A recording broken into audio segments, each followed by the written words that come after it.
The following program is a collection of stooges talking about happenings in the sports world. It is meant to be comedic informative. The opinions expressed on this show do not necessarily reflect the beliefs of their peers, their boss, or ESPN. There may be some cuss words because that's how humans in the real world talk. If you are young, please seek permission before watching any further. Hey. What? Let's go. This show stinks, and the fact that you listen, we are very, very thankful for it. McAfee on the line with a gorgeous assist. The all-time leading tackler for the Green Bay Packers. You pink. Damn it! Your friend tell a friend something nice could change their life.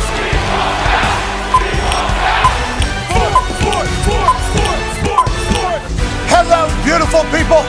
And welcome to our humble abode, the Thunderdome, on this Aaron Rodgers Tuesday, September 24th, 2024. This program starts now. Football is wonderful. Week 3 of the NFL season wrapped up last night with a doubleheader on Monday Night Football. The Jacksonville Jaguars have a lot more questions than answers as the Buffalo Bills just did their thing the entire evening. Josh Allen, don't look now, looks better than he has ever looked, and Buffalo was on fire. Then in the other game, hello, Jaden Daniels. This dude is an absolute dog. Cliff Kingsbury obviously had the offense humming. And what the hell's going on in Cincinnati? A lot of questions, a lot of conversation. There are 3 teams that are 0-3, 5 teams that are 3-0, everybody else in between with a lot of season left. But boy, it feels like it's time to hit the panic button in a couple different places. And if you're a team like the Commanders, you got to be saying, thank you, hallelujah, we got the future here. So it's a glorious Aaron Rodgers Tuesday. He'll be joining us in the second hour. Dallas Goedert of the Philadelphia Eagles, who ran 20.19 miles an hour this past weekend. My God. Whoa. In a 170-yard performance against the New Orleans Saints. You might recall him striding out down the close sideline in the fourth quarter whenever they needed one against the New Orleans Saints. Minute 13 left. Down 5. Don't worry. Give it to Dallas Goedert out of South Dakota State University. Go big, go blue, go Jackson. That man right there will join us in about 19 minutes. Now, Damar Hamlin will be joining us in about 39 minutes or so, fresh off of his first ever interception last night. Obviously, his story, his entire, him back on Monday Night Football, having this type of night, in this type of performance, having this type of memory is obviously a wonderful thing, a beautiful thing for the Yinzer, and everybody has followed along with his story. Now, that was an overthrow by Trevor Lawrence, which certainly will go into the conversation that people are having today. They're starting to call him a word that rhymes with trust. What? Yeah. No. They're saying they don't have any trust in this guy that potentially is a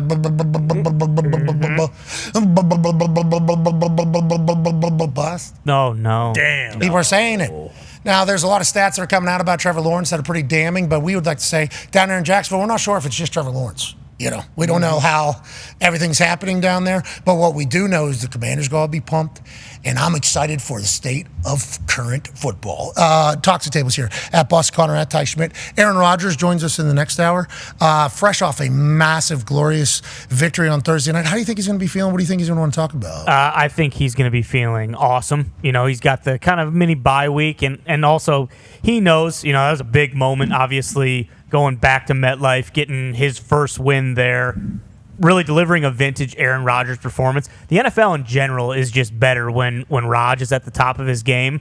So, yeah, I will be very interested to see how he's feeling. I'm also excited to see if he watched any of the football this weekend because I kind of just want his take in general about what we've been seeing from the quarterback play as a whole. Anytime you get him fresh off a mini bye week, he will say, I didn't get to see all of it, and then drops. Yeah, knows everything that happened in every game. Yeah, and then in like a college game, he'll be like, I don't really get to see whatever it is. Archman and Quinn Ewers certainly, he'll have a full-on take on it. The Jets are in a great spot. We'll do some journalistic standards as well. Sure. Maybe write some things that come from a New York Times article, potentially about what's happening over there at the New York Jets. Excited to chat with Aaron Rodgers. One half of the Hammer, Dahn, Cowboys, AP Tone. I know you're excited to talk about Josh freaking Allen, pal. You mean the best quarterback in the NFL? Okay, so you're willing to say that yesterday Bill Belichick called the Pittsburgh Steelers quarterback room maybe the best quarterback situation in the NFL.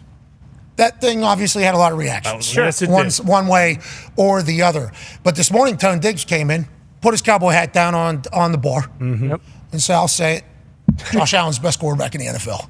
Last night was a Josh Allen show through and through. Looked like he was having an absolute blast from the beginning of that game to the end of that game. He was hitting everybody on his team for points. Shakir is going to be wild to watch. Kincaid's obviously bananas across the back. It's like this team, seemingly, we didn't have much conversation about their weapons going into the season. We didn't know what this iteration of the Buffalo Bills is going to look like. Anytime you're a good team, you have to go through different chapters. You have to evolve. You have to get rid of players that you love, and they love you. Morse last night, former center of the Buffalo Bills, now playing for the Jacksonville Jaguars, went up to Coach McDermott afterwards and said, I love you, Coach. And that's because he's experiencing what's going on down there in Jacksonville right now. But this is what happens whenever you're good. Josh Allen was going to be tested. He was going to be judged. Post Stephon Diggs, how are you going to play? He's playing his best ball, and he looks like he's having a blast out there doing it all. Yeah, he's just throwing it to wherever the offense dictates. He throws the ball, and it's awesome. He looks like he's having fun. And I'm saying that this morning, and I was allowed to say that this morning because Patrick Mahomes came out and said, I'm not playing great right now. He's got 5 touchdowns, 4 interceptions. So, no, he's not. Right now, Josh Allen's got 9 touchdowns, no interceptions. So, as of right now on September 24th, Josh Allen is playing like the best quarterback in the NFL. And like there were a lot of people thought there was going to be a huge drop-off because of Diggs and Gabe Davis is gone and Mitch Morse is gone. But I know Jacksonville sucks, and you're not allowed to say the Bills are good because Jacksonville sucks. I found that out last night. Of course. That's on me. That's my fault. But the Bills look awesome. The Bills look like a wagon, look like they're having a great time. And I don't think that window is closed yet on the Buffalo Bills. Yeah, I mean, whenever you talk about Josh Allen seemingly playing his best football, it looks like he's most free. Yeah. It looks like he's most free. Definitely the most happy he's had. For sure. Without a doubt. I mean, he's always, we see him in at practices, we'll get some viral videos of him dancing, and doing Josh Allen stuff. Pranking people. Yeah, he's so funny. And then they'll do like, hey, the best shit talker or who talks the most shit is Josh Allen. So you hear about that? But it just looks like he's a little kid out there. It legitimately looks like he's a little kid, but he's not a little kid. No. He can run you over at any given moment and will do that. It's like the way he plays, the style in which he plays, so much fun. We're taking shots. We're talking shit. We're running people over. Defense also playing great. Yeah. Now Jacksonville sucks. They do. So that They is do. obviously the iteration of this entire thing. But defense plays phenomenal as well. Do they have it up there in Buffalo, D-Butch, you think, this year? Is this the year the Buffalo Bills get over the – is this the year that the Buffalo Bills fans have been waiting since the missed kicks? Is this the time whenever they lose Stephon Diggs and they lose a bunch of name players? Jordan Poyer, all-pro on the defensive side. Yeah. He's gone. There's a lot of people that leave. Is this the time for the Buffalo Bills? Calling Von Miller wash. What did he do last night? Get another sack. I mean, they're built. They're playing. They play hard week in and week out, and they still will get healthier throughout the year. So they're clicking on all cylinders right now. Kincaid showed up. Keon Coleman even had a big play. Shakir, I think he'll continue to be kind of Josh Allen's number one target. But it's not like coming in as a defense, you can say, all right, let's take away Diggs. Let's take away this guy. Like the run game with Cook under this Joe Brady call offense has been great. And Josh Allen, you mentioned, just being free, just letting it fly. And when you're playing, when you get that Josh Allen experience, obviously it's going to be a ton of good, sprinkling a little bad here. You haven't seen much bad early on, so it's great right now. Everything looks great. Yeah, we haven't seen a turnover machine. No. Which is take care of it. He'll lead the league in touchdowns, and then he'll have the most amount of turnovers as well. And it's like, well, that's Josh Allen football. You're going to play with that for what he's going to create. But now he's not forcing anything anywhere, seemingly. Yeah. Just allowed to kind of, and by allowed, and I think a lot of people said, he took a shot at Stephon Diggs afterwards whenever he said everybody's just not worried about stats or anything like that. I don't think just because he says that he's taking a shot at somebody else. But whenever you have somebody as talented as Stephon Diggs, game plan is get ball to person. Why do you have him on your team if you're not going to get him the ball? Yeah. And obviously everybody talks about the tension and the potential, negative reaction from a wide receiver if he doesn't get the ball enough. Quarterbacks know that. Teams, everybody knows that. We talked to Aaron Rodgers. He said, got to get the ball to 5. I got to get the ball to Garrett. Well, every quarterback knows, got to get ball. If you have a guy who is different than everybody else, you're going to try to get him the ball more. I mean, that's just naturally going to take place. So whenever that person's gone, and then now it's just like, okay, best playmaker on team. Okay, so like who do I want to get ball to, as opposed to who do I have to get a ball, is a very fascinating, freeing feeling. And once again, I don't think that's a shot at Stephon Diggs. I think that's just him accepting what the reality of the situation is and being very happy about it. And he needed that early on in his career because you saw his numbers and his development before Stephon showed up. When you can show it, when you have a guy who every time in one-on-one situation, he's going to get open. He's going to win a one-on-one matchup unless the defense has to shift guys, have to roll up and put 2 guys on him, and that helps free other guys up. When you have a guy like Diggs, he's going to make your quarterback better. But you can get to a point where you're like, okay, now he understands the game or he sees it differently. You got more balance on the offensive side. Even if the run game necessarily isn't working, Josh Allen is a run game in himself. If somebody's not open, or I could run around and break the defense's back with my own leg. So I think he needed Diggs for that phase in his career, and now he's at a point where he doesn't at this point. But that's not a knock on Diggs. No. When you are Stephon Diggs, when you are that talented of a receiver, of course you want the damn ball. Even we saw in the other game. And everybody's going to want you to get the ball. Exactly. We saw in the other game with Terry McLaurin. We saw the quarterbacks that have been throwing him the ball, and he's been quiet going up into Monday night game last night. And he was like, hey, be patient. I'm not going to make a scene. I'll wait for it. And when my shot is called, I'll show up. Yeah, obviously the Josh Allen situation with the Buffalo Bills seems to be great. Yeah. Okay, and they dog walk the Jacksonville Jaguars. Blowout. It's ugly down there. Oh, boy. Shit. They're getting better, though. Remember we saw him on draft night? Remember you saw him, I think we saw... Yeah, was it Tony Khan? I don't know what his official title is. He's like the football czar down there or football something czar. like No, that. he's chief football strategist. You're right. Chief all the football draft strategist. And he deals with all the undrafted free agents. Yeah, and he also had a broken neck during draft. He did. He had a broken neck during Practice didn't draft. get that from football? Wow. No, he got Paul drive. He got Tony Khan driver. Yeah. And I think once I watched the documentary, I realized guy has actual say around Jaguars. Yeah, did not know that. That was shock of century. Thought it was just a title. Honestly, genuinely, did not know that. I don't know how you're able to balance it all. And are you balancing anything? I don't know. That is a phenomenally impressive thing. But I think a lot of their fans are starting to worry. A lot of their fans are starting to try to. There was a video about that draft night and everything, and I thought it was a gimmick, a joke, a ruse. No, Work. This guy's drafting he's making football decisions. That's literally what we're saying. I know. That was surprise of the century for all of us. I think watching that video, and it's like, hey, good on you. Yeah, I know his ball. I think a lot of people are wondering. Or does he? I think that's what a lot of people are. I don't know. I think they got the answer. I don't think they're wondering anymore. I think they know now, like, oh, okay, we have a dipshit. A lot of ball left. A lot of ball left in Jacksonville. Let's remember that. And Jacksonville always gives the Colts problems. So I will have nothing but respect for the Jaguars whenever they take the field. But boy, they haven't won in a long time. They just paid a lot of money to somebody who hasn't won in a long time. And then you're seeing stuff on with your eyes when you watch a game. It's like 4 or 5. Okay, we're going to see some development, hopefully, at that quarterback position down there. Because we'd all like to see Trevor shine. Seems like a good dude. Mac Jones got the ball a couple times last night. He looked good. Yeah, and then he lost it to the other team. It is got a block for the guy. That particular game, not good for Jacksonville, especially in primetime. People are going to talk about it. Remember, we like Doug Peterson. We respect what's going on. But we had no idea Tony was actually that hands-on. We had no idea. No. That was a surprise. It was. He'll get it figured Good luck down there. He'll get it figured out. Always works out when that happens. Always. Speaking of working out, the other game. Now, there was 2 games on at the same damn time, okay? And shout out to Louis Riddick and Orlovsky and Fowler and Laura Rutledge calling the game on ESPN. That inevitably was a blowout in the first 30 minutes. Yep. Knew that thing was over quick. There was another game on ABC. Thank God. And I will tell you what, there is one story coming out of that game, and it is this. If you get a Jaden Daniels, and I think Jaden Daniels to me is going to be the steal of the draft. All of you guys are going to have all your NFL gurus on for the draft, and they're all going to fall in love with Drake May, and they're all going to fall in love with Caleb Williams. And I'm just telling you, as we sit here right now, before their personal workouts and the combines workout, the guy to look out for is Jaden Daniels.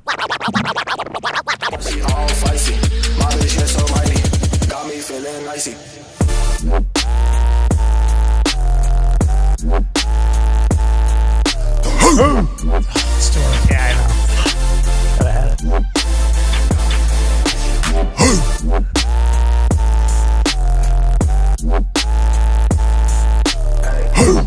This dude was an absolute monster last night. Jaden Daniels, drafted to the Washington Commanders. New ownership, new feel, new vibes, new legacy. And Jaden Daniels, seemingly out of LSU, is the guy right now. Now, I'm not saying that because his first touchdown pass in the NFL was to an offensive lineman who was very apparently a Q-dog and very, very nimble with the celebration immediately afterwards. I'm not saying he's the guy because on 4th down in the 4th quarter, he looks over at the sideline and goes, no, let's go. Up top, we need to keep going. And they go ahead and do it. I'm not saying he's the guy because he answered Joe Burrow in Cincinnati on Monday night multiple times in the second half. I'm saying he's the guy because his entire team believes in him. Yep. Yeah. And that is the only rookie, I think, thus far, where it is very obvious that he has taken over the culture, the locker room, and everything. We thought Caleb was going to potentially be able to do it after watching Hard Knocks up there with the Chicago Bears and how preseason has went. He has struggled a little bit. He's a rookie in the NFL. That's how it's going to go. Jaden Daniels is an absolute monster. This dude is fun to watch. He's fast. He doesn't get hit. He's a little thin. Yep. Yeah, he's a little thin. So you wonder if he's going to be able to do the same stuff he did in college running-wise, because once a grown man hits you, maybe things will be a little bit different. Sure. He has that knack not to get hit. He can spin it, and his moxie is bananas. That touchdown throw to Terry McLaurin at the end of this game. Absolute incredible catch by Terry McLaurin. And you talked about Terry McLaurin just moments ago. They put that graphic up of all the quarterbacks that have thrown to him. You're talking about damn near everybody that's played in the NFL as a backup quarterback has thrown to Terry McLaurin, and he has had over 1,000 yards with all of them. This dude is a beast. He's an Indiana kid, Indianapolis kid, so obviously we enjoy watching that take place. But they got the guy. They got the future there in Jaden Daniels, and last night it was on display, I think. Yeah, it's early, obviously, but he looks great. No turnovers, no punts.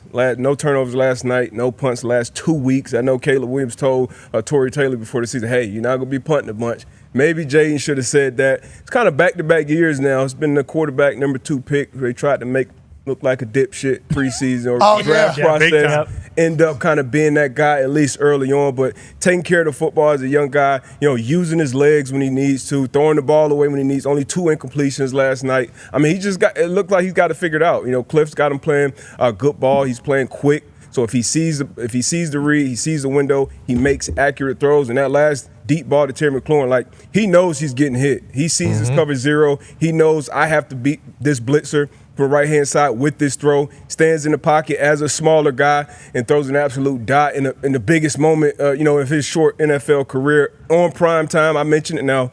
I'm not always right, but 60% of the time I'm right all the time. And he showed up under the bright lights, man. Big time player, man. I loved everything I seen from this young kid early on. To your point, here's some stats from Hembo. Over the last 50 years, there are 3 instances in which a team went back-to-back games without punting. The 2004 Steelers, quarterbacked by Ben Roethlisberger, week 15 and 16. Yep. Okay, that's late into the year, obviously. 2021 Bills by Josh Allen in week 16 and 17, late in the season, obviously. And especially with how offenses have gone this year thus far. And then the 2024 Commanders, weeks 2 and 3. Got a good punter, too, right? Tress Way, absolute dog. Chillin'. Tress Way, also completely cool with not punting. Been around a long time. If we figured this thing out on offense, that'd be great news. If we're going to win games, that'd be absolutely great news. Jaden Daniels had 2 incompletions last night. One was a miscommunication, and one was an overthrow. Okay, so literally only one mistake last night as a rookie. We just saw what C.J. Stroud did last year with the Houston Texans. Once again, we're only 3 weeks in. Of course. So we gotta make sure we remember that as we're kind of chit-chatting about it. But we thought what C.J. Stroud did last year was an anomaly. Number 2 overall pick, yet again, to your point, Darius J. Butler, seemingly doing great. And Cliff Kingsbury's over there. Oh, yeah. Dialing it up. You mean that college offense? Yeah, the basic Cam Taylor-Britt did come out and say that was not a shot. I was just saying what it was. And we lost to it. Okay, so I'll eat my words. Yeah, and I will move on. Nice, good humility there. For sure. I respect That's that. what they're about. And face the music. And faced the music immediately afterwards, talked about it, and moved on. But Cliff Kingsbury, who might still be getting paid from the Arizona Cardinals, I have no idea how those contracts works. Coaches have the greatest racket on them. By far. Those guys, they're guaranteed contracts forever. I forget what the number was, like $180 million or something like that. Yeah. Like 700. Oh, yeah. $800 million was being paid out to fired coaches or something from the NFL. Roger Goodell sent out, this was like last year, 2 years ago.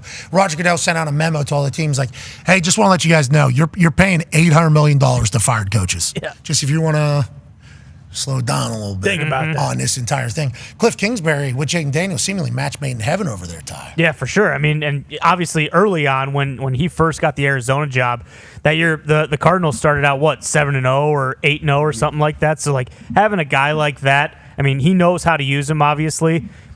Jaden Daniels is unbelievable. I mean, we saw him in college, and I think people even saying last night, I was a little, when it was like, hey, he's played in big games before. I get it, but a big game in the SEC is still much different than playing Monday Night Football on the road against a guy who's a top 5 quarterback in the NFL and Joe Burrow. But I'll tell you what, I mean, if they keep playing like this, if he can stay upright, I mean, obviously we talked about how he's kind of frail, but McCaffrey, by the way. But yeah, Another one. Yeah, exactly. McCaffrey, like Another they just, one. Another one. and outside of Terry McLaurin, like they have so many young weapons. It's kind of reminds me a little bit of like the Packers last year with Jordan Love. Like these guys all kind of getting their meaningful snaps at the same time and being able to grow together.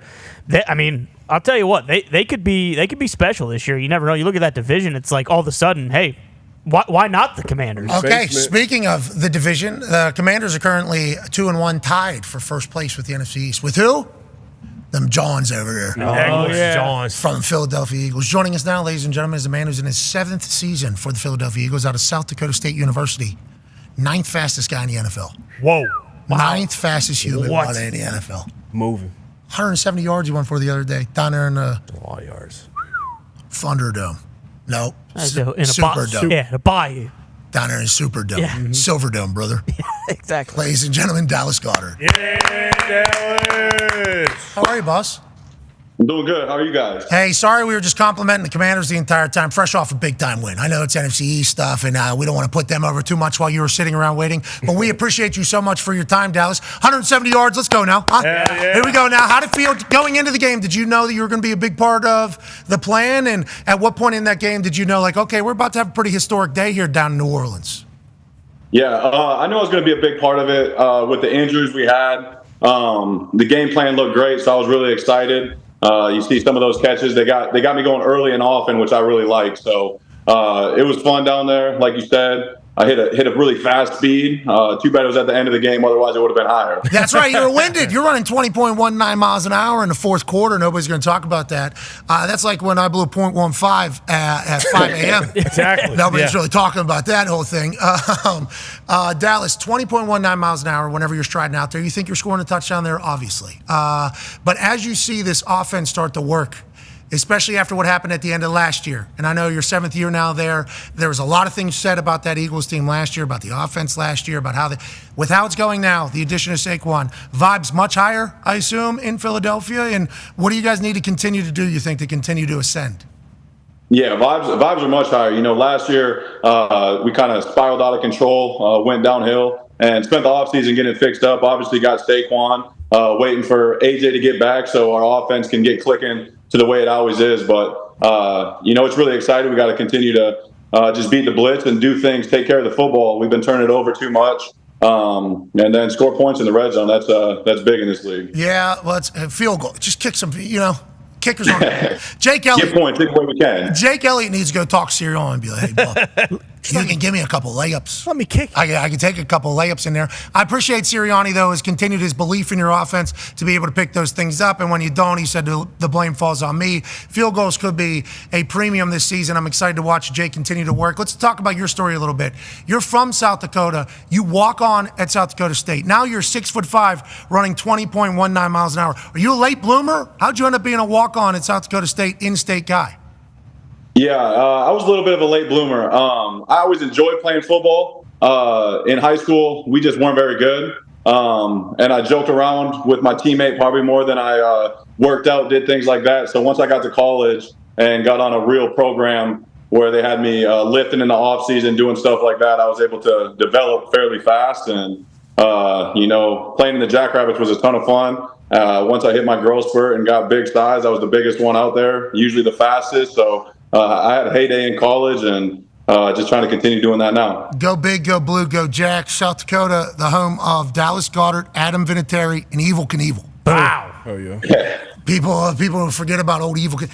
He used to jump heavy box. Oh, heavy box, yeah. He used to jump heavy box. He go a long way. You go to Philadelphia, obviously that is vastly different than South Dakota State. Philadelphia, the city, that's 1 year after they win a Super Bowl, you get there. Now with the amount of everything that has happened in Philadelphia, how do you feel about your experience as a Philadelphian, brother? And what do you think about the city of Philadelphia as a whole?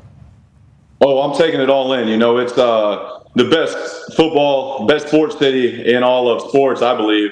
You know, they accepted me really fast, and it's a blast to play here. You know, the crowd, the fans are passionate. When you have a good game, they love you. When you have a bad game, they let you know about it. But they do a great job of just holding you accountable and making you want go out there and win for it because the city, I think crime goes down just like anywhere else when we win games. So we got to keep doing that for the city. Wow, do you know what you did to New Orleans? So, Way to go. yeah, I don't know. Yeah, it was specifically you. 20.19 mile an hour. Yeah. Let me run this shit right into crime back to this town. Exactly. That's what was happening there. You're right, though. Whenever the sports teams are winning, you know, the town is happier and better. That's why what the Philadelphia Flyers have done to Philadelphia for this whole amount of... No, I'm joking. No reason to take a shot at the Flyers. They already take enough shots at themselves every season whenever they get their hopes up. Yeah. And then what's that ratty bastard that comes sliding down the damn thing? That deranged maniac, Gritty. Gritty, that entire thing. Pittsburgh Penguins. Yeah. You a Flyers fan? I'm a little bit. I'm more of a Phillies fan right now. You know, they just locked it up, so really excited for some more postseason ball. How about that? Because that stadium there for the Phillies goes bananas, right? Oh, That's yeah. like the best environment. Crazy. The best ballpark in playoffs, I think, from watching it. How's Bryce doing? We're playing great. I saw we were spraying champagne last night. This is the year we win it, you think? Oh, I think so. I was at one of their playoff games a couple years ago, and I think we showed up right when somebody hit an inside the park home run, and then Bryce Harper came and hit like a 3-run home run shortly after, and the place was absolutely electric. It was the coolest sporting event I've ever been to, besides for one I'm playing in. They eat poop after you win Super Bowls over there. Let's talk about getting back to another one of those. Jalen Hurts is the quarterback. What do you think of his development from last year to this year, from when he was named starter till now? How do you feel about Jalen, and do you think this is going to be his best year? And because there was a time there he got paid, and then he's incredibly handsome, super cool, got paid a lot of money. The haters came out. They did. The haters came out. Then last year goes the way it goes. How has Jalen handled it, and what are your thoughts on him as the leader of your team? Jalen's the man. You know, he's the same person every day. He's posed, he's confident, he's collected, and all he wants to do is win. So when you have a quarterback like that, you just follow suit, get in line with him, and do whatever he does because you know at the end of the game he's going to find a way to win. And you know, I think he just got tied Nick Foles for the most game-winning drives in Eagles history. So just knowing when he's out there, he's gonna do whatever he can. If he's got to put on the cape and be Superman, he'll do that. Or if you know, one of us get open, he does a good job of getting us the ball so we can make plays as well. Jalen's story's awesome. You know, Alabama out there to Oklahoma, now to Philadelphia when Carson Wentz was there, and he becomes a starter. Then they ride high. We're going to do this thing. Oh, yeah. And then there is a little bit of adversity. I like to see him bounce right back. I like that. That's kind of like Jalen Hurts football, it seems like. Oh, yeah. Now, speaking of, you know, bouncing back and being around a long time, D-Butch got a question for you. Yeah, speaking of, and you've been there for 7 years now, you know, moving on, you're in kind of a different era almost, it seems like, at least from the leadership, some of the OGs, Fletcher Cox, Jason Kelsey out of there. Do you feel like you've had to step up differently, I guess, in the leadership role? And how has that been, if you have? Yeah, with losing those two, I mean, they were there my whole time, incredible leaders, incredible people. I think when they left, it's just kind of been a joint effort of the whole team. You know, bringing Saquon in, he's a tremendous leader. He does a great job of, you know, instilling confidence in other people. When you see him running the ball the way he does, it just gives a whole electrifying feeling to the offense. The offensive line loves a guy like that. And then, you know, the offensive line, we got Lane Johnson, Jordan Mailata, who's been there for a while. They do a good job of doing it too. And then our young defense, you know, it's fun to see Jalen Carter out there as passionate as he is when he's playing the way he is. Yeah, well, he was going to beat the hell out of us. I mean, there was anybody. I don't know who'd have the nerve to step up to him, man. He's a big dude. Fast. I mean, he's just incredible. So just the people we got to keep everybody together, and I think we'll be great. Just going to make sure to clarify what you almost said there. You're going to say fast, big dude and fast, not big dude and fat. Right. Yeah, because there would be fast. I mean, this dude moves like a running back at 360 pounds. It's crazy. Yeah, he is electrifying down there. Wrecked the game. He was the best player in the league last week. Whenever he wants to be, it feels like. Yeah. And that's like a part of it, I guess, being young. And I guess whenever people say whenever you want to be, there's a lot of things in there, you know, that kind of get added into that, especially who you're playing against. But yeah, he is unbelievable. Good for him. Hey, good for you, Eagles. Kid. Having him on your team, That's a good guy to have on your squad. So big, so fast, so strong, and feels like Philadelphia's the perfect city for him. I will say the New Orleans people that were trying to fight him, that was an interesting. Bold. That is a bold That's play. Whistle Guy, though. Whistle Guy, Whistle he's Guy going to do his thing. Yeah, you're right. I mean, if that's going to get you guys a dub down New Orleans, though, you'll take it. People have been, pretty negative still, even after a big-time win to one particular Italian. Ty has a question for you. Yeah, Dallas, you mentioned how Philly fans, love you when you win, hate you when you lose. People are not happy with Coach Sirianni, like Pat mentioned, not kicking field goals, and even yesterday, calling for his head after you guys win on Sunday. But what is he like on a day-to-day basis? We love him on the show. We've had him on before. He seems like an awesome guy, but I think that is a knock that a lot of people out there also say. It's like, well, he's not running the defense, he's not running the offense, but what is he like on a day-to-day basis? He's incredible. He's the same person every day. He brings energy. He wants the most and gets the most out of all the players. It's always tough to be a coach in Philadelphia. Even when you win, they want your head and don't think you're doing the right thing. But we got all the faith in Sirianni. He's got all the faith in us, which is really cool, and that's why he goes for it on fourth down so much, because he trusts his players and we trust him. And I think more so than the calls that he makes, we got to execute better as players and make sure we're able to get the job done in him, because, like I said, he trusts us, and that makes you feel good as a player when the coach has that much faith in his guys. Take me inside a team meeting with Nick Sirianni, because he just quoted a Little League coach yesterday. Coach Dan. Coach Dan, Little League coach for his son, had a quote, "So what, not what?" Yep. And that is kind of how I thought. Is he a storyteller? Is he dropping gems of quotes in these team meetings? What is his style in these team meetings? Oh, he's got a little bit of everything. He'll take movie quotes. He'll talk to. We had one. It was Fireman Tony, a guy that he met at one of his son's baseball game, I think, and he asked him questions and was able to relate it to the team meeting that week. And I think Kelsey even broke down the post game speech to Fireman Tony. So he does a good job of just being able to relate with the players and keep it lighthearted and serious at the same time. Fireman Tony was certainly going to be an Italian man that was going to be recognized by Nick Sirianni. Yep. Let's talk about another Italian man running shop over there. Tone's got a question for you. Yeah, Dallas. Big Dom has got a ton of titles. I believe he's senior advisor to the GM, chief security officer, game day coaching operations. The Paisan. King Italian. Big pasta, they're saying. Big pasta. When the season didn't go your guys' way, the end of last season, it could have been directly correlated to Big Dom not being on the field. What does Big Dom mean to the Philadelphia Eagles?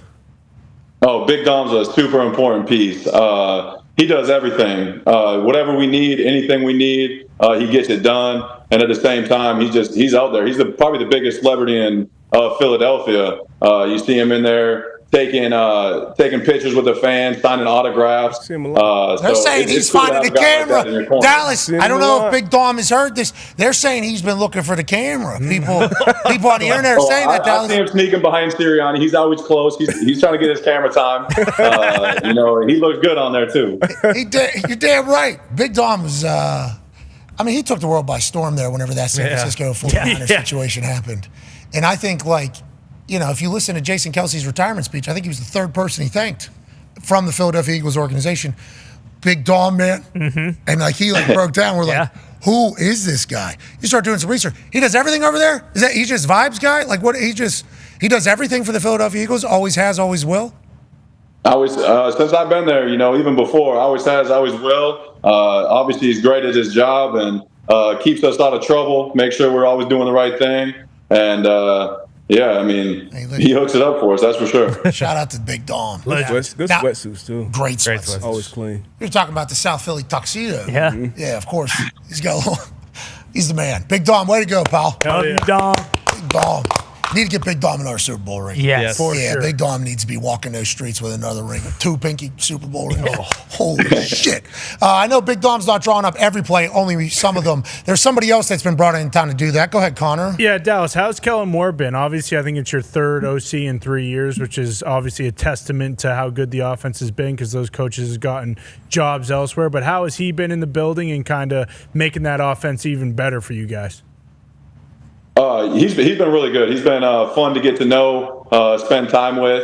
I've liked what he's done in the past. He's been able to get the tight end the ball a lot. We were able to show that last week, and I'm looking to grow with him, kind of understand more his flow of the game, how he starts calling stuff. It's still early with us, and I expect all of us to kind of get on the same page and just continue to elevate the way we've been playing. But he's been great for us, and I think he's an incredible coordinator. Can he still spin it? Does he spin it in practice?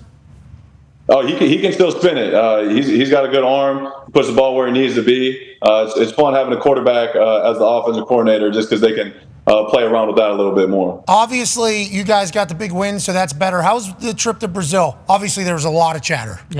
Field stunk. A lot of chatter about it. We watched it. That was the big takeaway. Seemed to be passionate fans. For sure. Seemed to be well liked. But what was it like? What was the experience like? It was really cool. The plane ride was long both ways, but when we got there, going to the stadium, like you guys said, the fans were electric in the stadium. The field wasn't the best, but that's what you would kind of expect playing on a soccer field. We were able to get the win. That made the flight home better. But just the culture there, the fans there, how passionate they were. It was cool pregame, looking around the stands and just spotting jerseys. It didn't matter what team. Not all of them were Eagles fans or Packers fans. So just seeing how many Peyton Manning jerseys we could find of different teams or the Tom Brady's, all those things were pretty cool. Just scouting the stands and how passionate they are and how much they care about the NFL. It's like a celebration of American sports. When we went over to England in the London game, it was just like American sports jerseys everywhere. Like, obviously, there was Jaguars jerseys, there was Colts jerseys, but there was just America sports, and like it becomes like a sports celebration, all of these games. I think the NFL has it right. D-But's got a question for you, Dallas. Yeah, Dallas, 6'5", one of the fastest guys in the entire NFL. I'm sure you played some other sports growing up. What other sports did you play growing up? And if you weren't a football player, what other sports do you think you could have excelled at? Yeah, my first love was probably basketball. That's a lot of people. It was kind of the same thing. I didn't have a ton of offers for basketball coming out of high school. And my mom thought it'd be a better shot at me playing football. There's 22 starters there and only 5 on basketball. So Smart. I went that route, but I love basketball. Played a little bit of soccer. Didn't really run track. I didn't get my speed until I got a little bit older, so track wasn't my strong suit. Played a little bit of baseball, but now if I could do anything else, I'd golf, just like the rest of the world pretty much. But got really big into that. That's a lot of fun. Are you good or you suck? You good or you suck? Handicap. I don't even know my true handicap. I hope when I go out I can break 90. Sometimes I do, sometimes I don't, but I'm a fair player. If I could putt, my scores would be a lot better. Yeah, everybody. How often do you play in the off season? I try to get out 2 or 3 times a week. Really picked it up these last 2 years, so I'm getting the itch real bad. If I break 90, he's breaking 90 every time. That's I'm trying to get you next, just in case he plays with anybody that's potentially smart play. Dallas, I respect it. That's a South Dakota street smarts. And you know why they make sidewalks? Streets on for everybody, baby. I appreciate you. Ladies and gentlemen, 1 for 170 this past weekend in his 7th season for the Philadelphia Eagles. Never been a Pro Bowler. Let's figure that out. Yeah, come on. Yeah. That's bullshit. Let's get it this year, baby. Hey, you got Let's get it this year. Ladies and gentlemen, Dallas Goddard. Appreciate it. What a quote. That was a great quote. Unbelievable. I said it to the tight ends right before the game. You know why they make sidewalks? Because streets aren't for everybody. Let's go get this. All right. South Dakota kid. It's a bar. Do we know who originally said that? No. Dallas Goddard. You're saying he stole it? No. Is that a Tomlin quote? No, for sure. I was thinking I don't know, Ulysses S. Grant or something like that. Oh, okay. That's what you're thinking. Eisenhower? Yeah. I mean, you're right. Dwight Eisenhower, we didn't think deeply enough about the entirety. Guy's got an AP vote. Yep. Uh-huh. Deserved it. DeMar comeback player of the year, maybe? He played last year, right? Yeah. Yeah. Yeah, he did. But we're still coming back.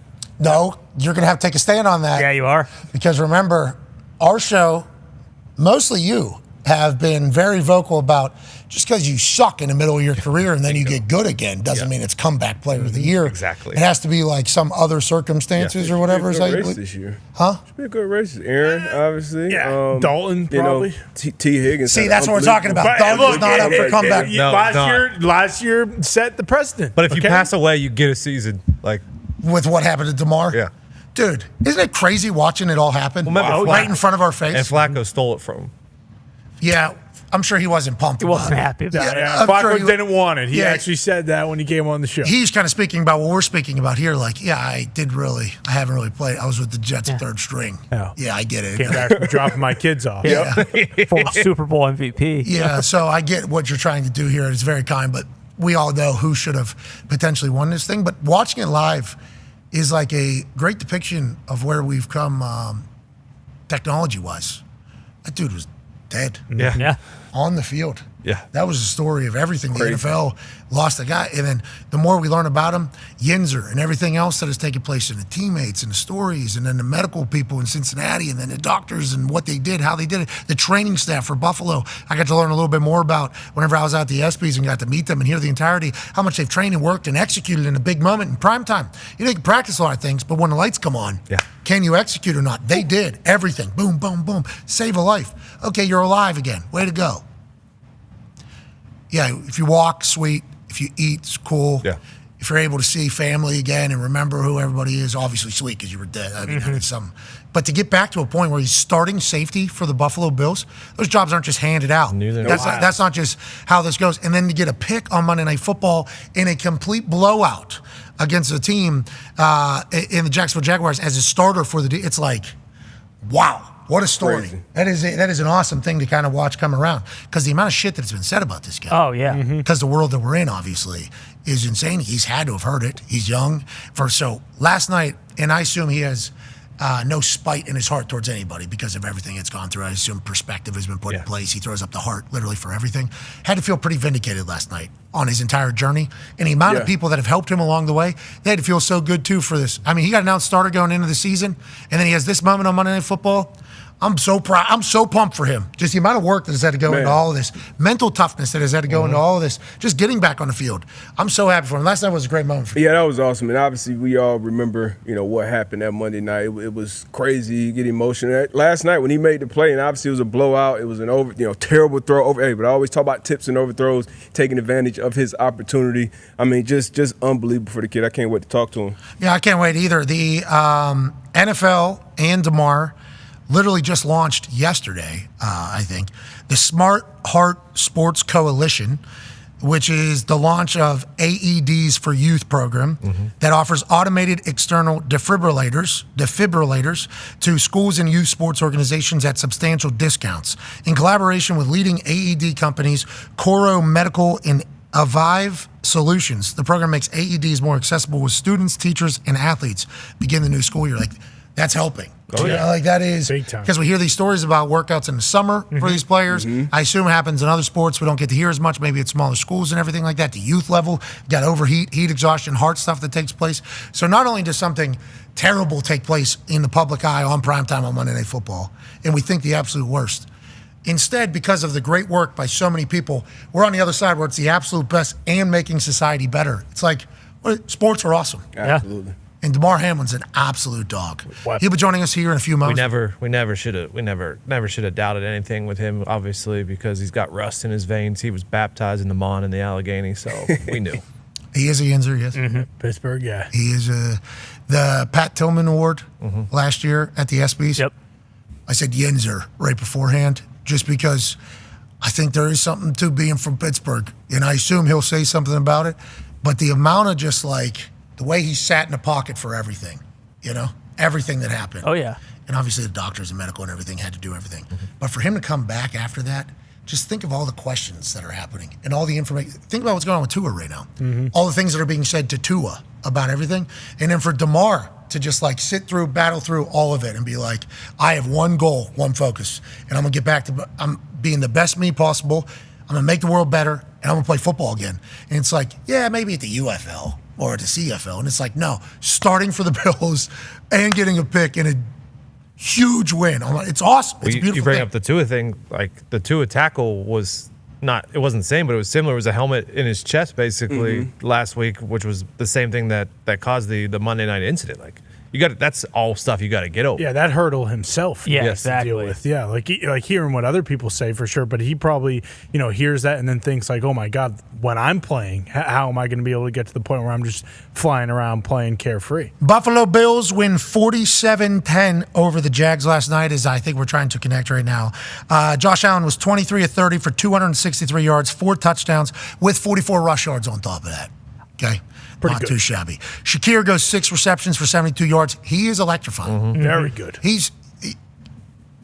I don't want to talk about his size, but with his size and how he moves and the plays he makes, it is awesome to watch. Yeah. It's just like Eckler. Like when we're watching Eckler play football, it is awesome to watch. He's electrifying, because it does appear as if he is running max speed. His body could go with the way his legs go and everything like that. Yeah. But the way he reads, he's always in the end zone. The guy is always in the end zone. Austin Eckler to score a touchdown is one of the safest bets in football. It has been for like 5 years now. And he got into an entire situation with the Chargers where he was like, can I get paid more than $150,000 this year? Yeah. Please. And they He scored 18 touchdowns last year. You know what? You got it. We'll give you an extra $350,000. Okay, and that'll be incentive based. You need to score 25 touchdowns, and I think he did. It's like Austin Eckler is always in the paint, and then for them to kick him the ball is a wild decision because him being back there is one of the players that I guess we should have mentioned whenever this new kickoff rule came. It's like think about Eckler being back there. Yeah. He hits it, gets it, has a speed that can pull away,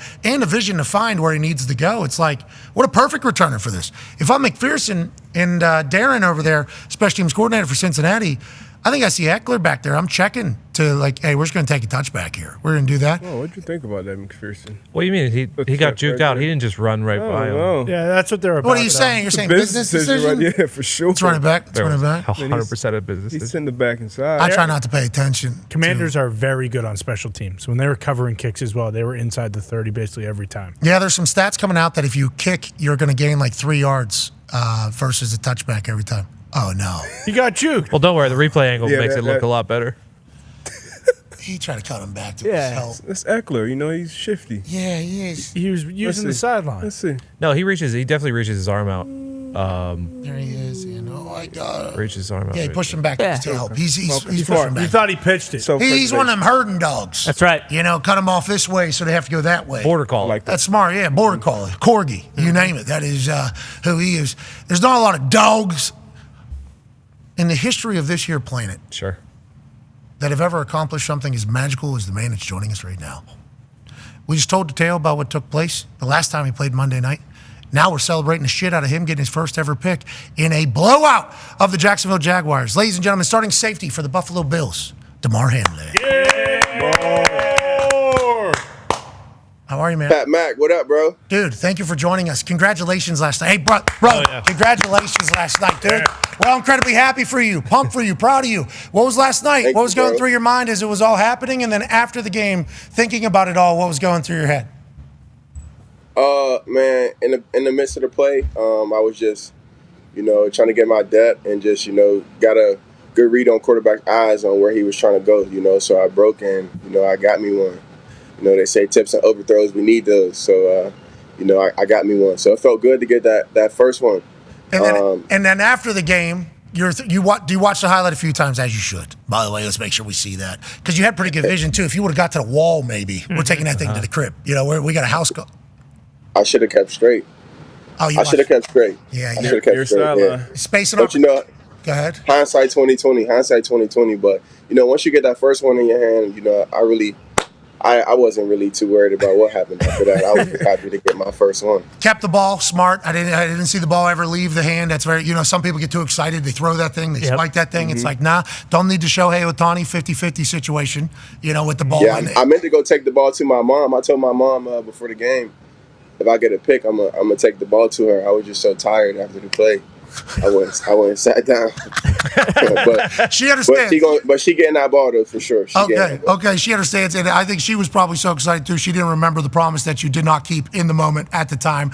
Let's talk after the game though, with mom, with family, with a lot of people. I assume there was. You said hindsight's 2020. I assume there was a look back, or are we past that now at this point? We've played too much football. We're moving along. Are you still thinking about the entire journey from the last time you played Monday night? Yeah, for sure. It's always going to be there. especially it's especially with my family, in my unit, because that's our life. We experienced it, and just being so close to the game, still playing, it's just our reality. So it's always a reflection, but we just so growth mindset it, and always trying to progress forward. That we just keep keeping on, and keep rolling with the punches. We just blessed to be where we are at this point. So it's always a reflection, but we just blessed to be where we are in the moment right now. That's awesome. I couldn't imagine a perspective changer for everybody around you. You've changed our perspective on things, especially getting back into it. Right. We talked earlier about the mental aspect of getting back on a football field. Was that something whenever you're getting back out there? And does that ever we saw Tua get injured, or we see these other injuries happen? Is there anything that sparks any fear from you whenever you're playing football now? And how was the process getting back in? I just want to commend, everybody that is a part of this organization, the Buffalo Bills. Last season, they truly gave me my space to do whatever I needed, as far as falling back in love with the game, getting back comfortable with everything. And, I had my time to process every single emotion that I had. And, I had great teammates around me, great leadership. Last year, big shout out to, Micah Hyde, Jordan Poyer, everybody who was a part of, our team last year, Diggs. They were big on just whether directly or indirectly, just being able to keep pushing me to keep going, just the encouragement, the checking on me, the check-ins. It meant a lot, and it made me want to stay close to this team and this environment. And just throughout the process of the whole year, I was able to put everything aside. Then on top of that, man, my training staff, I'm just able to be free going out there. So, I'm just glad to be back in a good mindset and a good headspace moving forward. Sports are amazing. Teammates are the greatest. I mean, what you just said there gave me chills while you were talking about it, because that's the greatness of having a team and a community around you. And I think your story obviously showcased all those people. The training staff I got to meet last year, just them executing everything when the lights were on, is obviously a massive part of the entire story. And it's them still being by your side today is sweet. I'm almost getting emotional just thinking about how you have to feel. Let's talk ball. Let's talk a little ball here. Okay, you're starting safety for the Buffalo Bills. You talked about Jordan Poyer and Hyde. This team is in the next chapter of who the Buffalo Bills are with Josh Allen as the quarterback. How are vibes around the team? It seems like you guys are having a great time playing football together. We are. We really are. And that's all we keep it. We keep it simple. And everybody's keeping the team first. And I'll say, man, Buffalo is a special place to be. And, the vets always have told me that from day one of me walking into this building. People that have been around the league and been to other teams and organizations, they've always told me, other places aren't like this. You don't get the things that you get here everywhere, as far as the communication from top to bottom, the facilities, how players are treated, the coaching, just everything from top to bottom. They tell you that this is a world-class place. And, they've always told me to cherish it. So, I'm just reaping the benefits of, the advice that they've gave me. And, it's just showing, this place is special. And we're all as one right now. And we just going to keep it there, keep growing. Bills Mafia last night was impressive, too. Yeah. I mean, they were going absolutely bananas. They always do that pregame thing? What's that? You're talking about the ketchup and mustard to the face? Or the do they always do that? They go crazy. Yeah, they go crazy. You never know what you're going to get from Bills Mafia, but they're going to show up every time. Last night, every third down, it was so loud, I had to put my earpiece of my helmet on, our mics, face mask, just to hear the call. You know what I mean? So it was so loud. But, that's like our 12th man, just being able to get the fans involved early. It truly makes a difference. Yes, whenever that wagon gets wagoning, it becomes a problem. And Trevor Lawrence is the most recent victim. Jacksonville Jags, it was a big one on Monday Night Football. D-Butch got a question for you, DeMar. Yeah, you play your best football now. You've started and played a bunch of games early on in your career as well, but obviously since the incident, you got a newfound fame. A lot of people, you can't just walk around. People don't know who you are. That's not the really experience for a lot of players, especially DBs, not quarterbacks. How has it been, I guess, managing that part of it and still being able to focus on the main thing, which is football? It's been a little easy. I would say, not to take it for granted at all, but football has always been the main thing to me. It's always been my passion, and it's always been what's made me a better person in all areas of my life. Just being dedicated to the game. I was just telling somebody the other day, football is the reason why I'm as close to God as I am. You know what I mean? Football makes me clean up my life in so many other areas. It makes me want to be better on and off the field, because that's how you get the best results. So, just knowing that, it allows me to keep the main thing, because honestly, being locked in with the game, it truly cleans up my entire life. So, that's why I'm so appreciative of this sport, of the game. And, that's why it was a no-brainer that, I wanted to be right back in this position I am now. DeMar, you're the man. We're incredibly proud that you're from the city you're from, too. AP Tone has a question for you. Yeah, DeMar, also from Pittsburgh. Not from McKees Rocks. I used to venture to McKees Rocks late night every once in a while. There was an adult ballet over there. Oh! Mm-hmm. Yeah. What you was doing over there? Yeah, Yeah, we saw you there. Yeah. Classy joint. Yeah, we did. See me there. Yeah, we did. No, we were saying, we're not surprised by where you come from, how you overcame everything, because you were obviously baptized in the Mon and the Allegheny, went to Pitt. Whenever you're going to come back home, come back to Steelers, that's fine with us. But does that help, playing in a blue-collar city, coming from a blue-collar city, just dealing with all this stuff, you think? Yeah, it keeps me grounded. You know what I mean? I can't go and act like somebody that I never once was, because, not only will my family hold me accountable, but, all the people I grew up around in my city will hold me accountable as well, to truly always be myself. And I take pride in that. You know what I mean? I take pride in, going in any room I'm in and representing where I come from. So, that allows me to always have that chip on my shoulder. And then, Buffalo and Pittsburgh, just as far as blue-collar town, they got so many similarities. So that's one of the first things I realized getting up here. There's so many similarities in the people, the fans, how much they love the game, and then how much people really look after one another.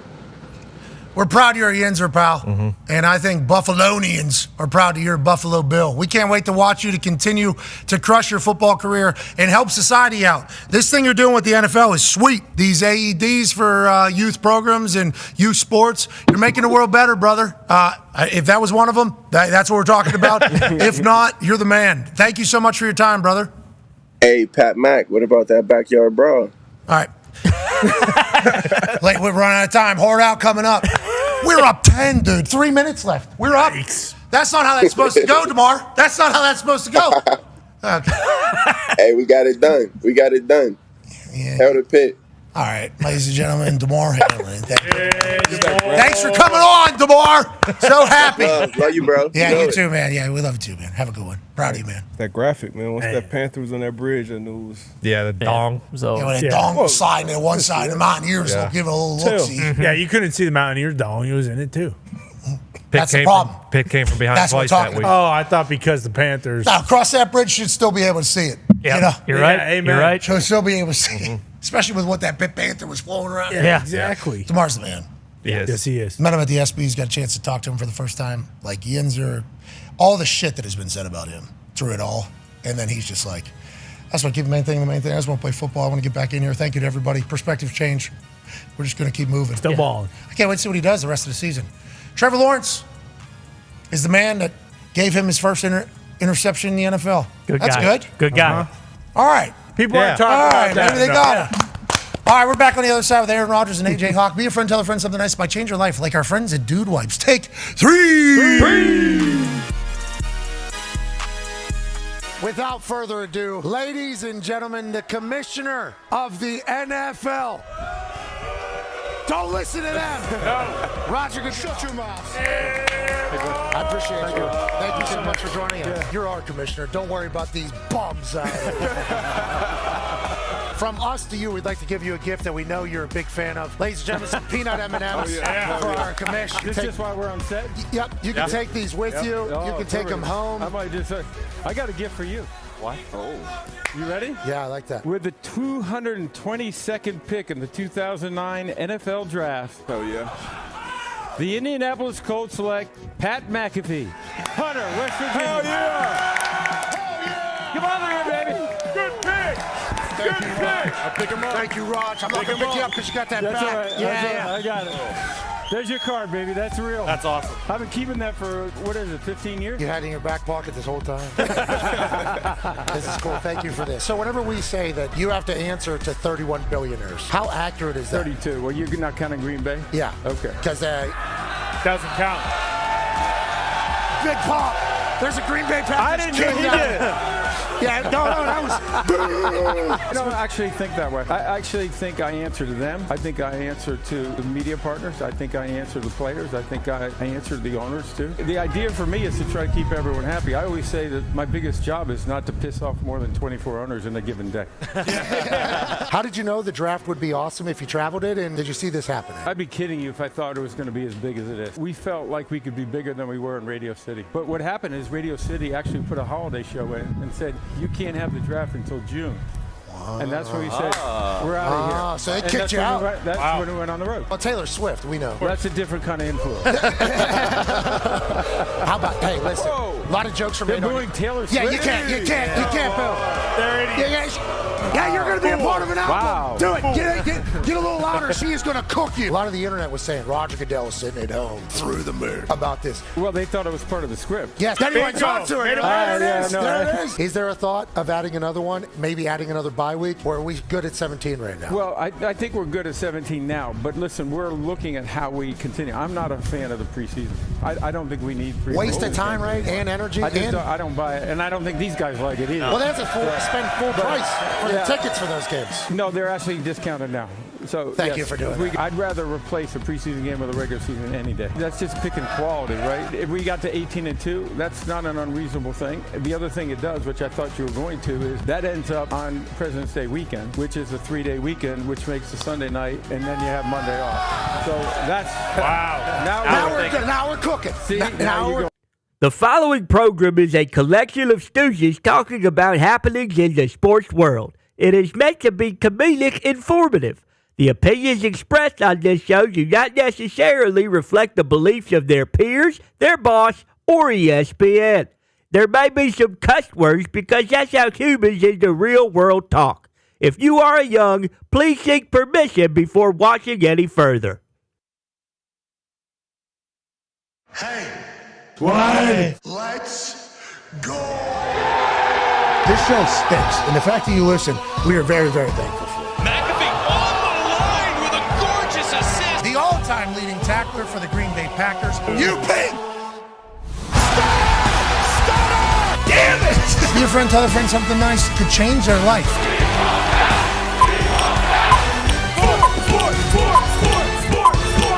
Hello, beautiful people, and welcome back to our humble abode, the Thunderdome, on this Aaron Rodgers Tuesday, September 24th, 2024. Hour 2 of the program starts now. Football is awesome. Journalistic standards, make some corrections here. Sure. Yes. When I was talking to Dallas Goddard, who is from South Dakota, went to South Dakota State, I made a mention to him that he's from there, Adam Vinatieri's from there, and Evel Knievel is from South Dakota.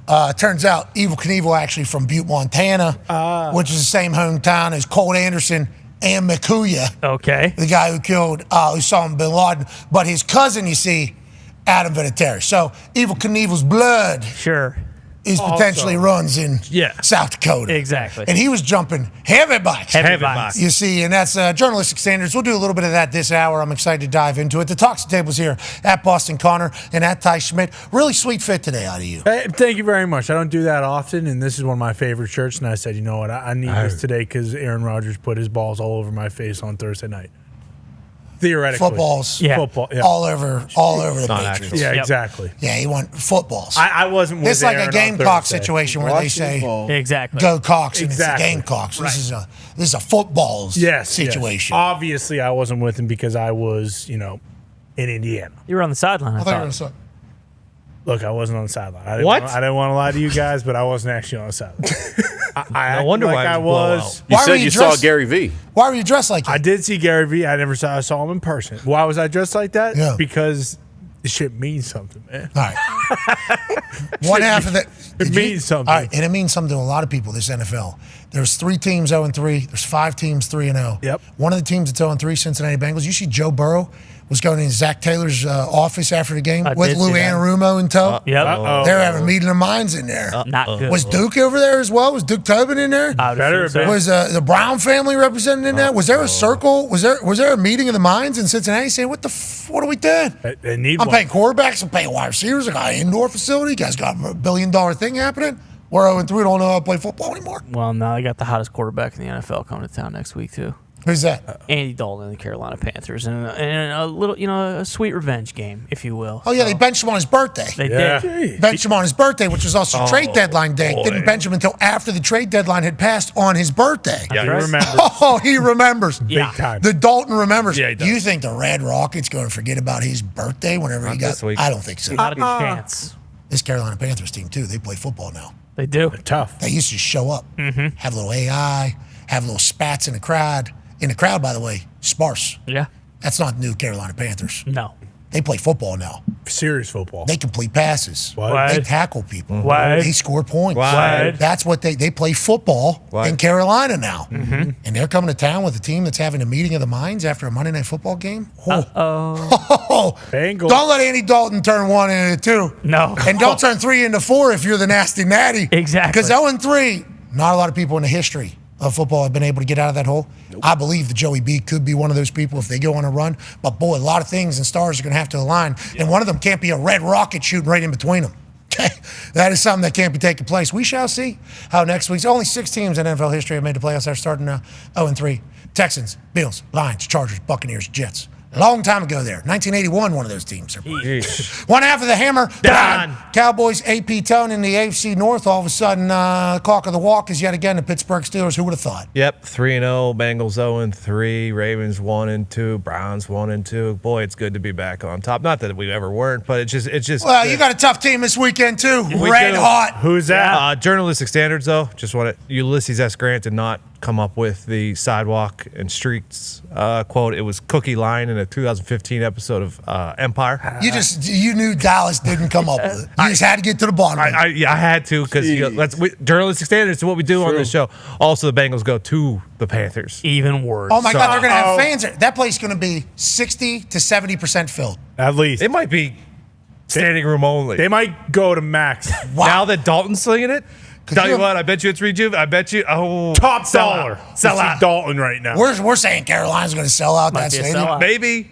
What if they do? What if Luke Combs is singing at the beginning of that thing? Lead him out of the tunnel. Oh my God! Yeah, Steph Curry back maybe doing the whole thing. CMC maybe comes back for it because he's not playing. Yeah, just watch the game. He's in Germany actually. Yeah, he can't be there. He's in Germany. He's getting some stuff done to the Achilles tendonitis that he got that we found out 1 week before he inevitably went to IR. Whenever we thought he was coming back to have a great season, we were bamboozled a little bit. Journalistic standards. The guy's in Germany now. All of a sudden, we thought he was going to be on our fantasy team. Germany, and now he's in Germany right now, looking for any answer that he could potentially find from somebody that's saying 9.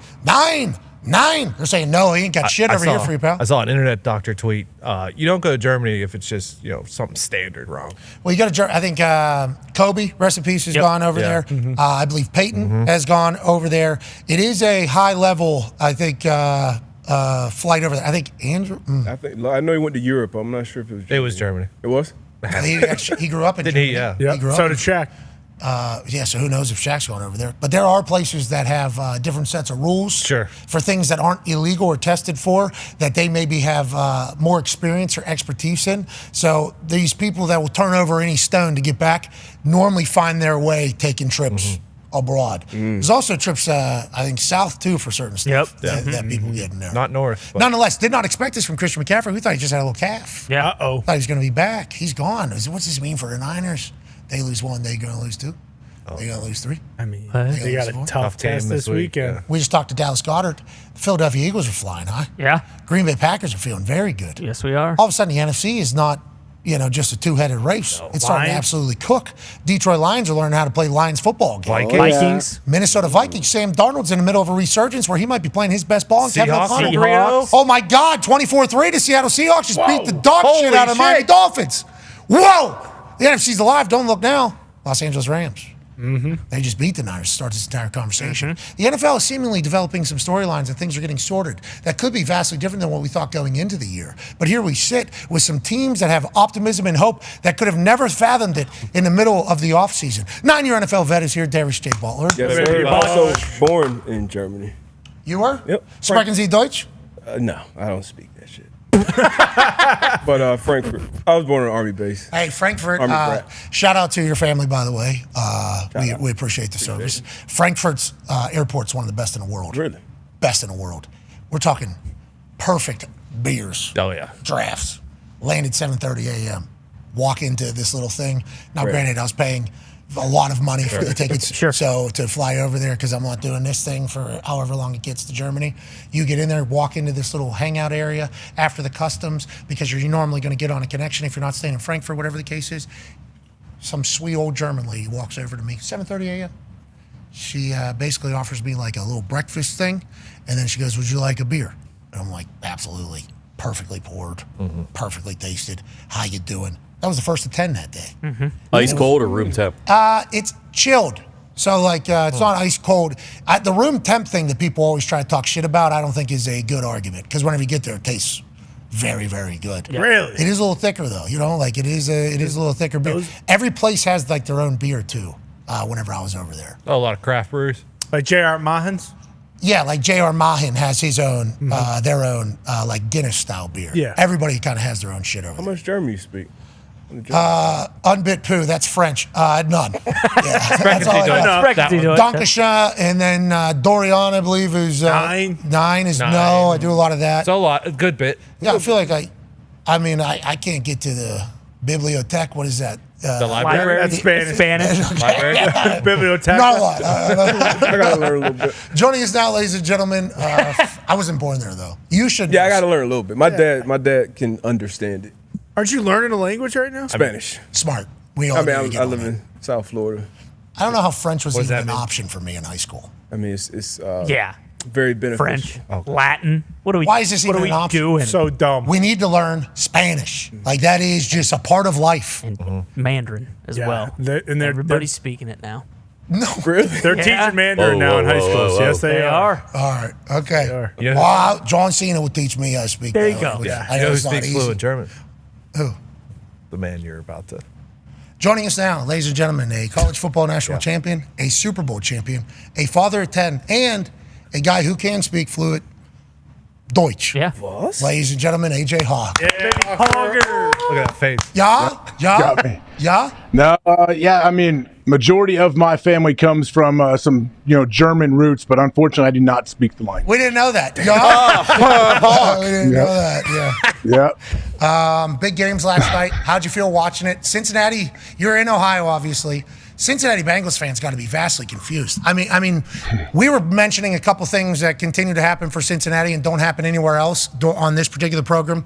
In an effort to spotlight it, to maybe get it to change, Bengals fans start attacking us. Just start full-on attacking us. I don't think we took any shots at Bengals fans ever, legitimately. Only a potential organizational operations stuff a couple different times. But this team was supposed to be good. They're spending money. They're kind of doing everything the right way. Now we're sitting here 0-3, and you lose to the Commanders last night, and I don't think anybody knows how Daniel's going to be. And I saw a Bengals post-game show brought to you by Sports Illustrated. Said, Jaden Daniels is not that good.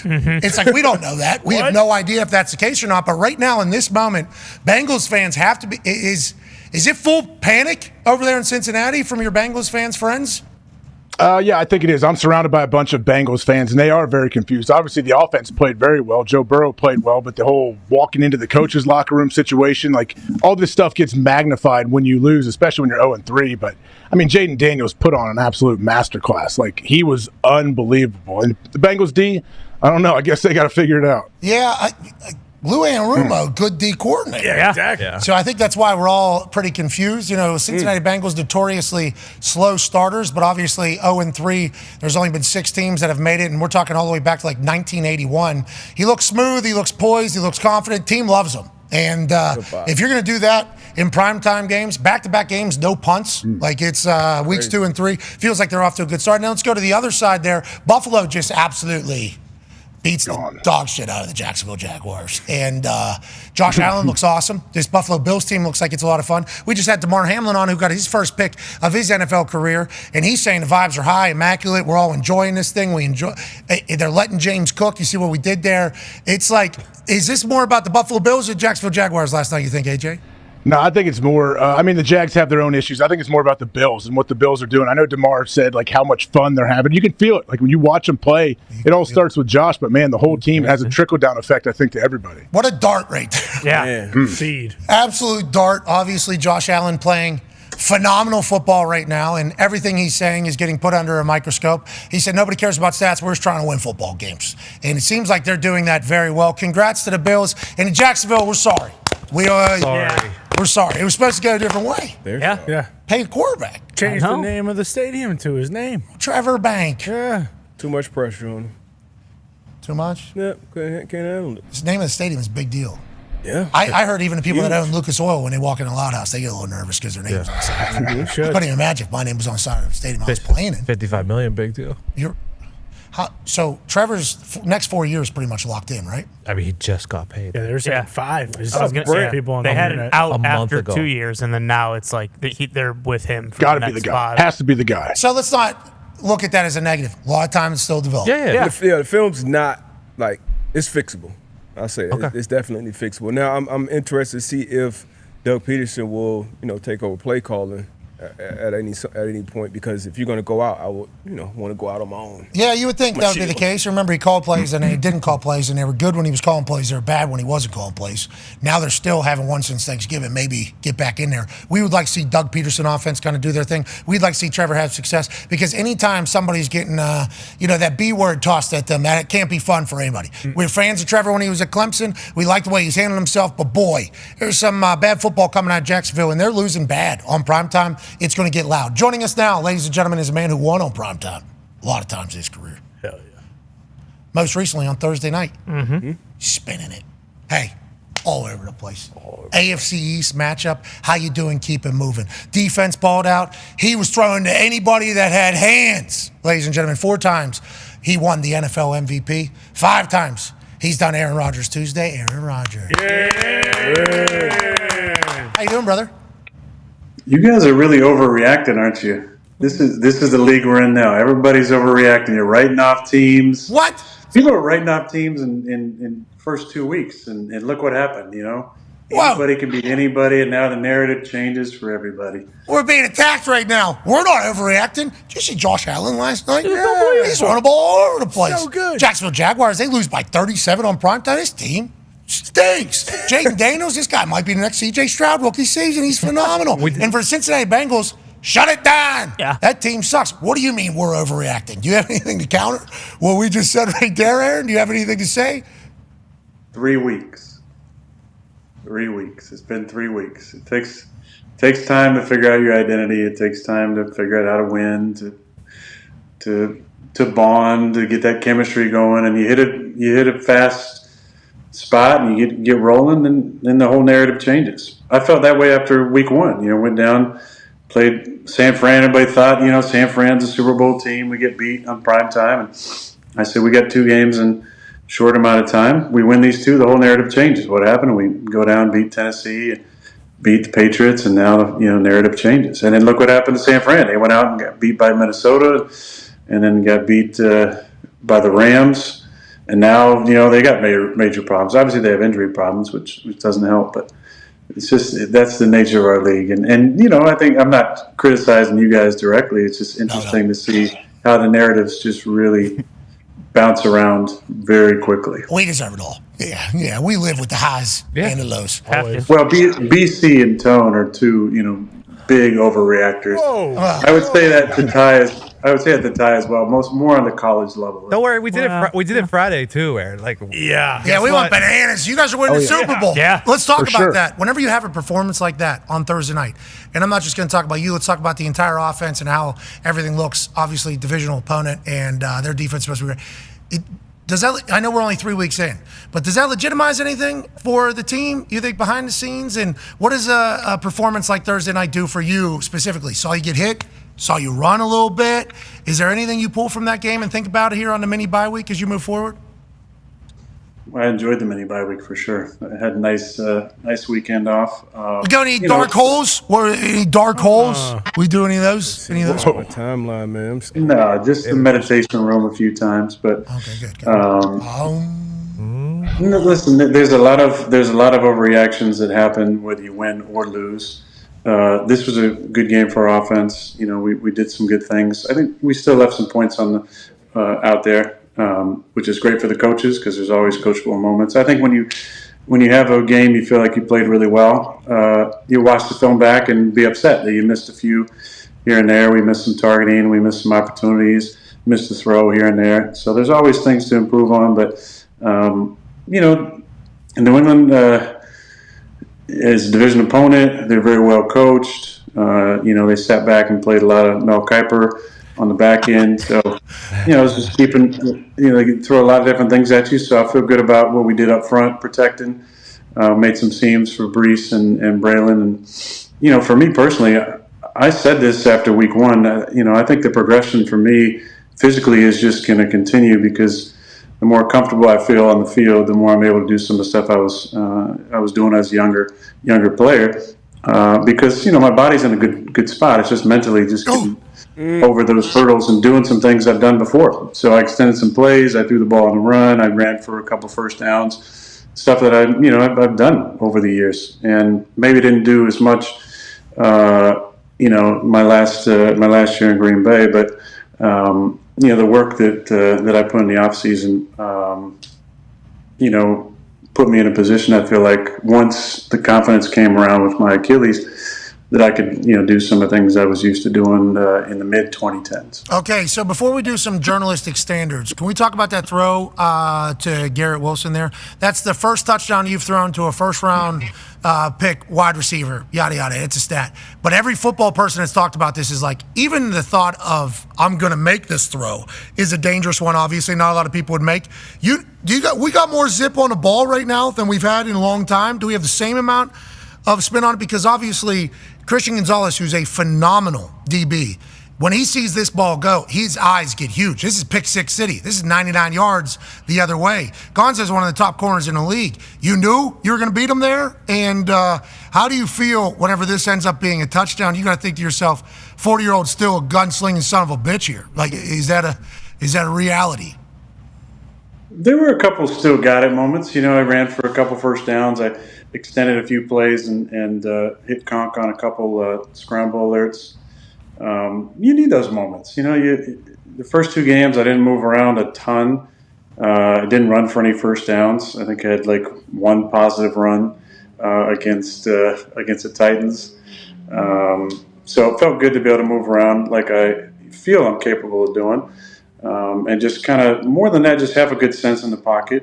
I've always been a run first guy outside the pocket, even when I could actually run to my 40 time at the combine. I was still, I like to extend to throw and then use a pump fake and some real subtle athleticism to, get as many yards as I can. But I was doing some things that I knew I was capable of doing, but just haven't done in a while. I've been off the field. I've been hurt. I've been rehabbing for so long. So it's nice the stuff that I've actually been doing in training camp showed up on the field. But I felt like, real just calm in the pocket. And the line in 3 games, we've had 5 sacks. Probably 2 of those are on me. So really 3 sacks from the line in 3 games is some great playing. We've rushed for over 100 in each game. I believe run the football. That's been a combination of Brees and Braylon, and Isaiah got his first carries, and I contributed with modest 18 yards on Thursday. But I'm happy for our offense. Defensively, obviously, that's kind of the standard for them. They were all over the field, created a turnover, were incredible in situational football. But offensively, we talk a lot about taking care of the football first and foremost. We had no turnovers. We talk about being great in situational football. We were 3 for 4 in the red zone. We were 10 for 15 on third down. 2 of those were 3rd and 19 plus, which are not big converters. One of those was late in the game in kind of a 4-minute situation. So Connor is agonizing in pain right now. Come on, man. 3rd and 19. Jeez. Reliving. We didn't convert the 3rd and 19. That's what I'm saying. We didn't convert 3rd and 19, didn't convert 3rd and 33, and we didn't convert on the 4-minute. Other than that, 10 for 12 and kind of the real third down is really good football on offense. So we ran the ball 33 times, I believe, for 133 yards, which is really good. So a lot of good measurables on that. Most important one is the win, one in the division now. Obviously, watching the ball last night, Buffalo is obviously a really good team.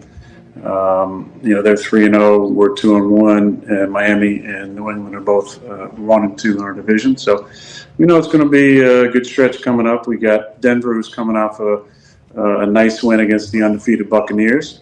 And just watching them, I feel like defensively they throw a lot of different things at you, and they played really well on defense. They had 2 safeties against Seattle in Week 1. Just didn't do a whole lot on offense, I don't feel like. But special teams and defense kept them in the game in Week 1.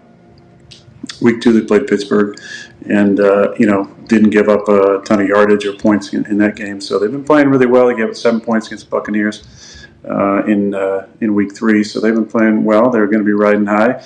Then after that, we have 2 undefeated teams. So it's going to be a good stretch for us. Yeah, I'm excited to see. One of those is going to be in London, too. So it'll be a stressor on the whole travel schedule. Yeah, but you love London. You love those London games. International shows, baby. We got to put on a performance. Excited to see if Bo Nix can continue to go. Obviously, your defense is also impossible. So that should be a great matchup. I like where the Jets are. Yeah, will you hop on a train with me real quick for some journalistic standards? This is the last question from me before the boys all have theirs, because this one I think talks about 3 plays that I saw happen on Thursday night that kind of contribute to this entire situation. Ben Standig, who works for The Athletic, I believe he covers the Commanders and the entire NFL as a whole. The Athletic, owned by the New York Times. Okay, journalistic standards.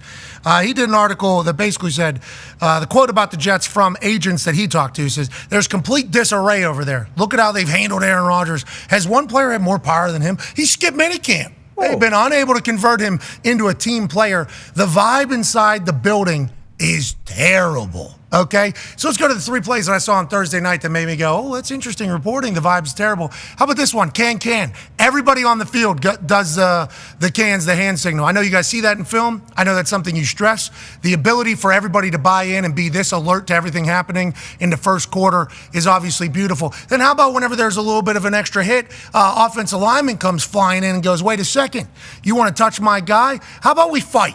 Okay, you want to dump him on his head? Okay, without even thinking about it, here comes Simpson. What? I will fight you. This is not even a question. A good indicator of a team, by the way, of a team that is together, that likes each other. Before Brees Hall even has a chance to get up and fight this guy, Simpson, offensive lineman, big dude, sprints 20 yards and says, we ain't doing that. Then, talking about fighting, Keon White? Yeah. Yep. Keon White hits you a little bit late, some of your teammates think, on the sideline. Thinks he hits you a little bit late. What happens? Lazard comes over. He's about to fight him. Lazard's about, hey, what do you think this is, pal? You think this is a game? You say, hey, it's all good. It's all good. You say, it's all good. So there's just 3 plays that I saw from the game the other night that indicated that your team is very together and maybe the complete opposite of a horrendous culture. What is the behind the scenes like for the Jets? And whenever you push your head coach and tell him to go fuck himself, how does everybody handle it all? Aaron, how does everybody handle it?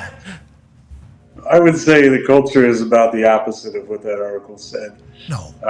I didn't read the article, but just reading that headline there, it sounds like it was written by Hassan Reddick's agent in a way to,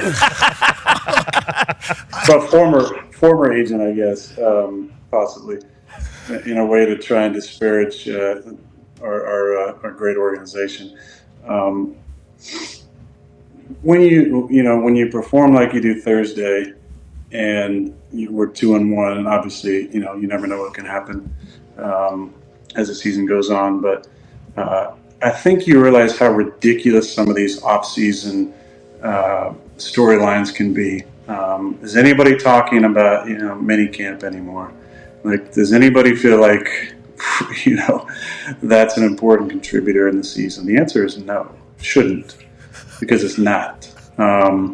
As far as us being together, like John Simpson has added an element, and I saw a clip that Herbie said on the Thursday night, shout out Herbie, broadcast, where he talked about how that just didn't go on around here last year. And I think that's true.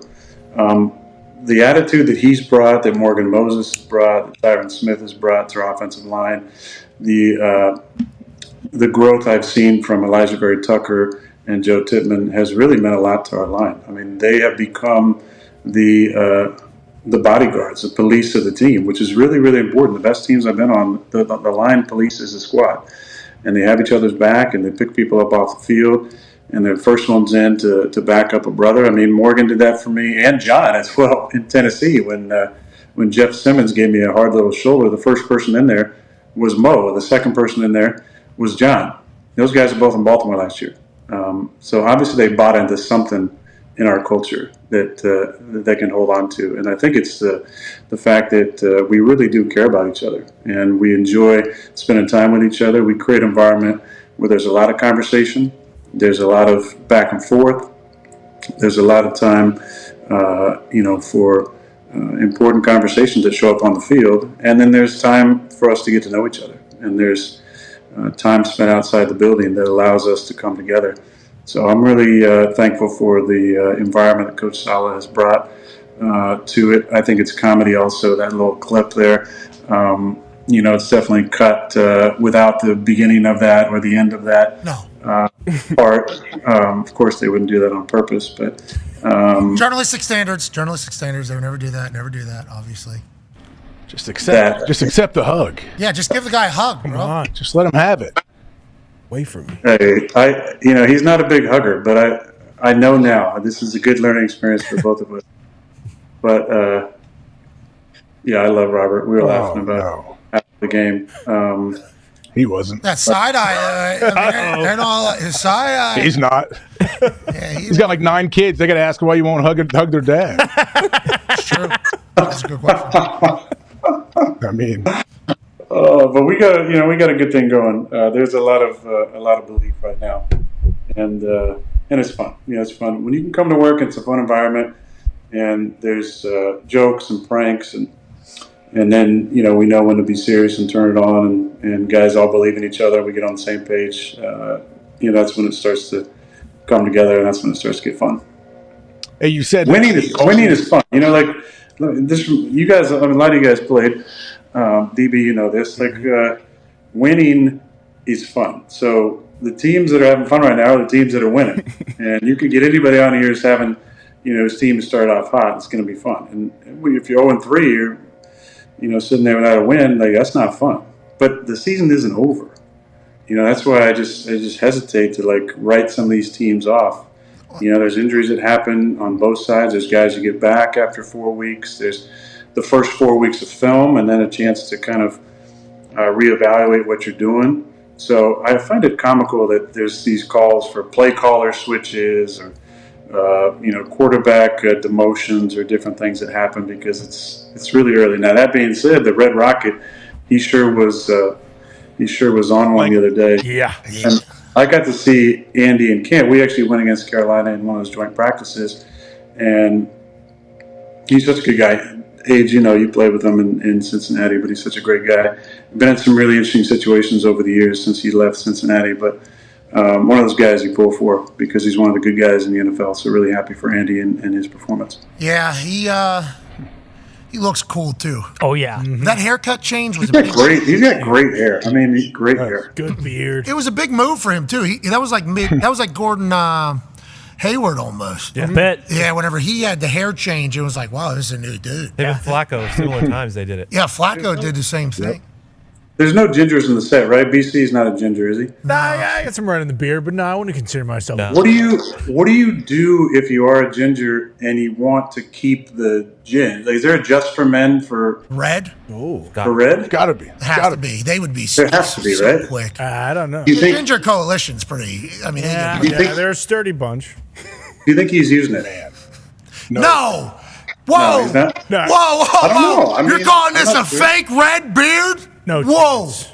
This is I'm a not red saying that. rocket. You think the Red Rocket needs help getting more red? I don't think so. Just for men, it's a light red brown. Holy Okay. shit. I just know that John Kuhn over the years, was worried about the gray in his beard, and he may have found a solution. And if he did, he might pass that on to Andy. It's possible. There's a chance. By the way, the gray in the beard, I think, looks good. Oh, yeah. Yeah. I think it looks good. And the dark-haired guys who try to cover it up, we know. Looking at you, Bob Costas. Yeah. It's purple. Yeah. We can see that your beard is not that color. Don't be a fool. We know. Bob Costas has a beard? No, he doesn't, but his hair is like jet black, and he's like 78 years old. Oh, we don't know his. Yeah, we do. Yeah, we do. not Let it know. go, Bob. You don't need to be doing it as liberally as you are. I would like it to be clear. All right. I would like it to be clear that I was talking about beards. I was not talking about Bob Costas' hair. I just felt the need to get that out. You got a little something, a little bone to pick with Bob Costas there? I'm sure we do. I'm sure we do. I don't love the way he calls baseball games, but that's neither here. I mean, remember at halftime every year, or whatever that was, whatever year he did it, he would just get on his soapbox every halftime. Oh, and yell at us. Yeah, I do remember that. I'm trying to watch football right now, Bob. Come on. Pipe down. But I use a little touch of gray because Aaron's yours is nice. Aaron, yours looks cool. It looks like a grizzled vet there. You're old as shit. You feel old? No. These guys keep me young. They keep me young. I felt young the other night, I have to tell you that much. You know, when you were running? Hey, how about you a little high stepping, bub? There was a little fucking you know what I mean? Yeah, and there wasn't any high step, and I gave up a little early on the sideline there. I didn't think he was going to tackle me, but it wasn't a dirty play at all. We actually pounded it up after that. You know, I had a little fist pound. You still get the. I mean, it has happened over the years. I assume it will continue. Dudes that watch you whenever they're growing up, they get to meet you, play against you. Seems like your interactions with the other teams are always pretty.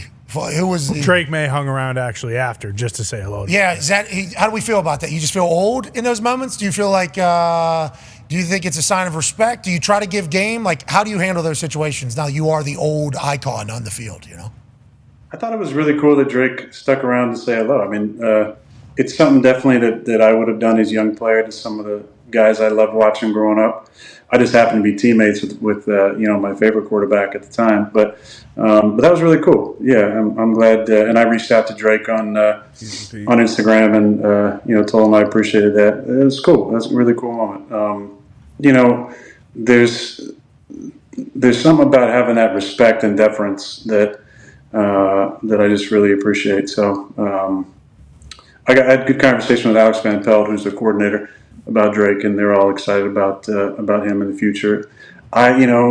Selfishly, I'd love for him to be able to sit. I love Jacoby. I've known Jacoby forever. I think he's a really good quarterback, and it wasn't a great performance for their offense the other night, but our defense is pretty damn stout.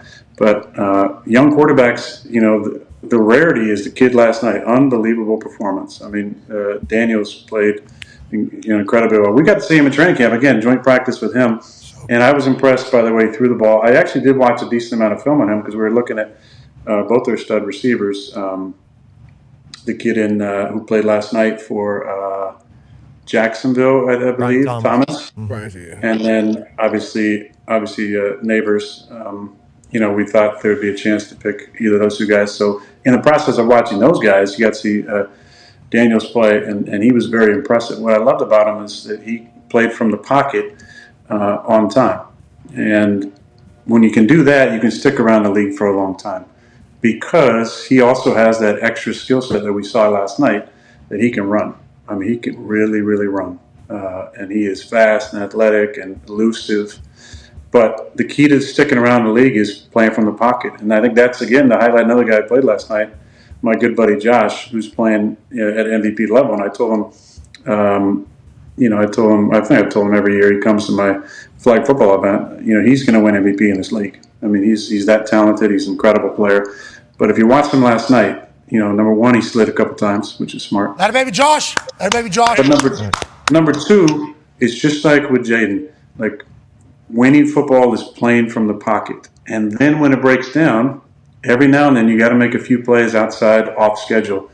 And Josh has been a master at that, for the last few years. But it's honestly, it's what I want to be able to do myself. And I know I'm 40, but there's going to be a couple plays every single game where you're going to have to make something off schedule, even when you're 40. And I can play from the pocket, and I've been getting the ball out on time and throwing the ball pretty accurate. But I know there's going to be a couple times during the game, and the Thursday night was the first time I was able to really exploit those opportunities. And those are big plays. Backed up on the 8-yard line, I hit Lazard, he breaks a couple tackles. Now we're out by midfield. Another third down. I move to the left, I hit Conk, we get a roughing call. Now in the plus territory. Another time, move to my right. Moving to my right. Nobody's open. Extending the play, hit Conk for a first down. Like, there's going to be a few of these plays in the game. And, if you make these, you can put some points up. Starts with, though, why Josh has been so successful so far, playing from the pocket. Why Daniels played so good last night.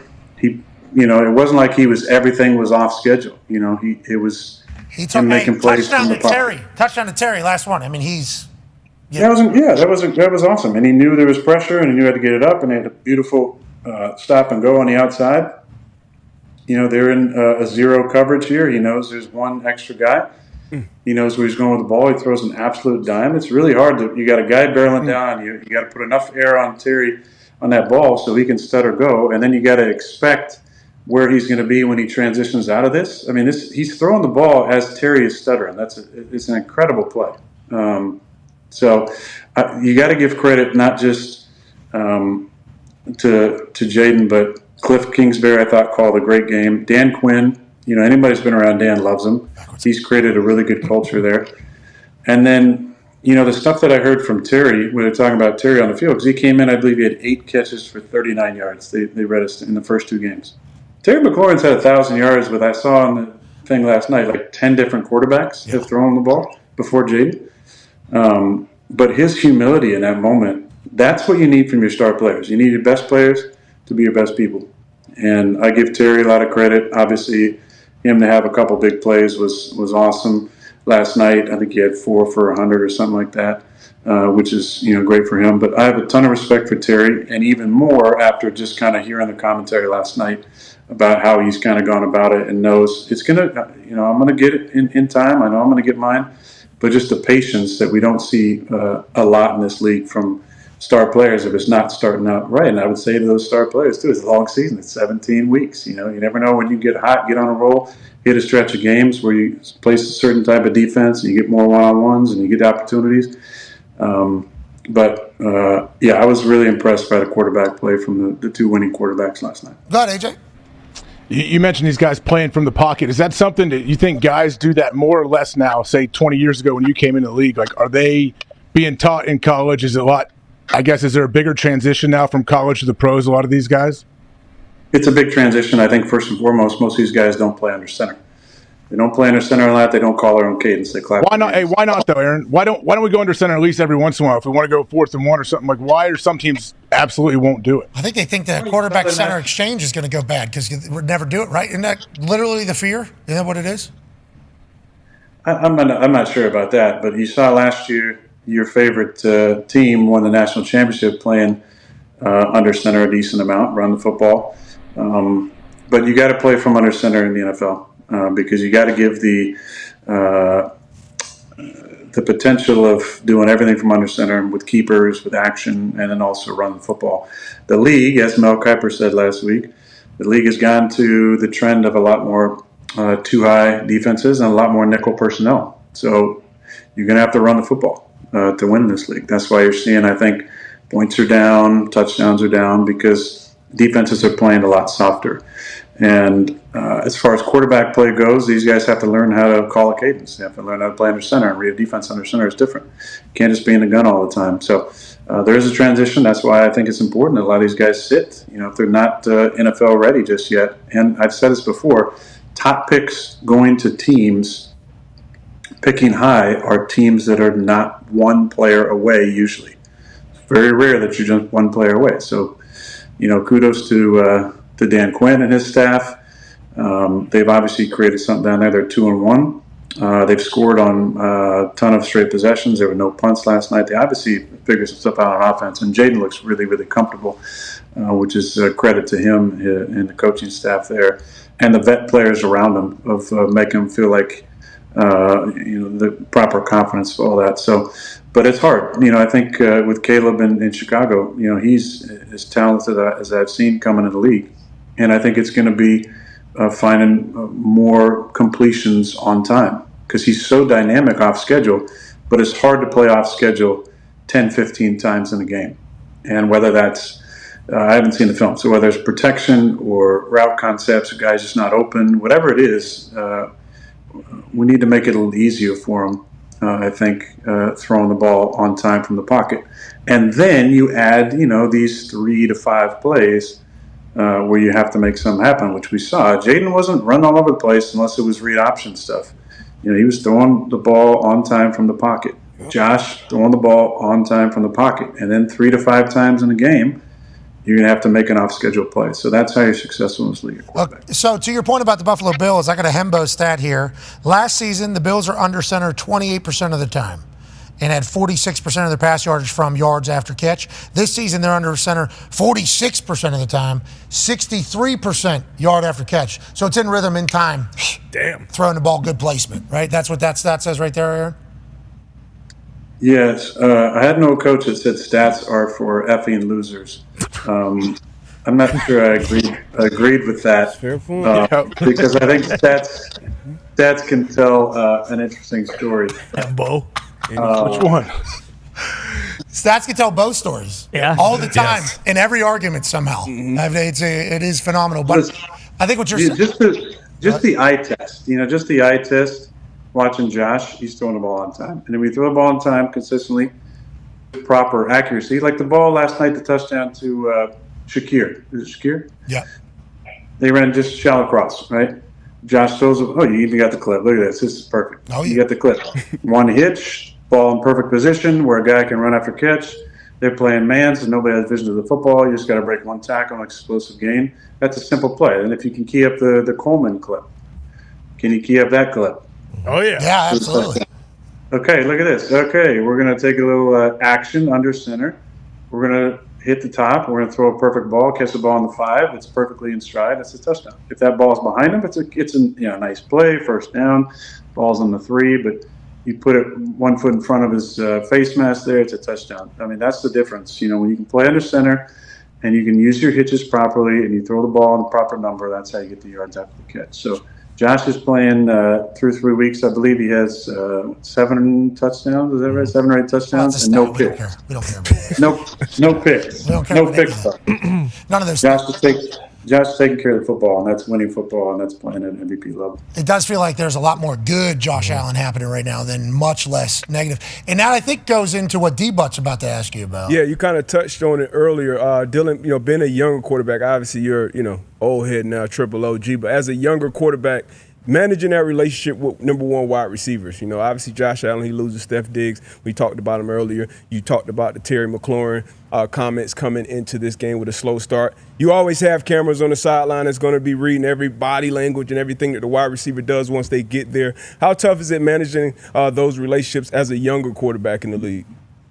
It's really, really important. And first and foremost, you got to find ways to get that guy the ball. But secondly, you want there to be a mutual respect on the field that you're not going to show them up and they're not going to show you up, because there's no quicker way to kill a quarterback's confidence than showing up your guy on the field, especially when you're a young player.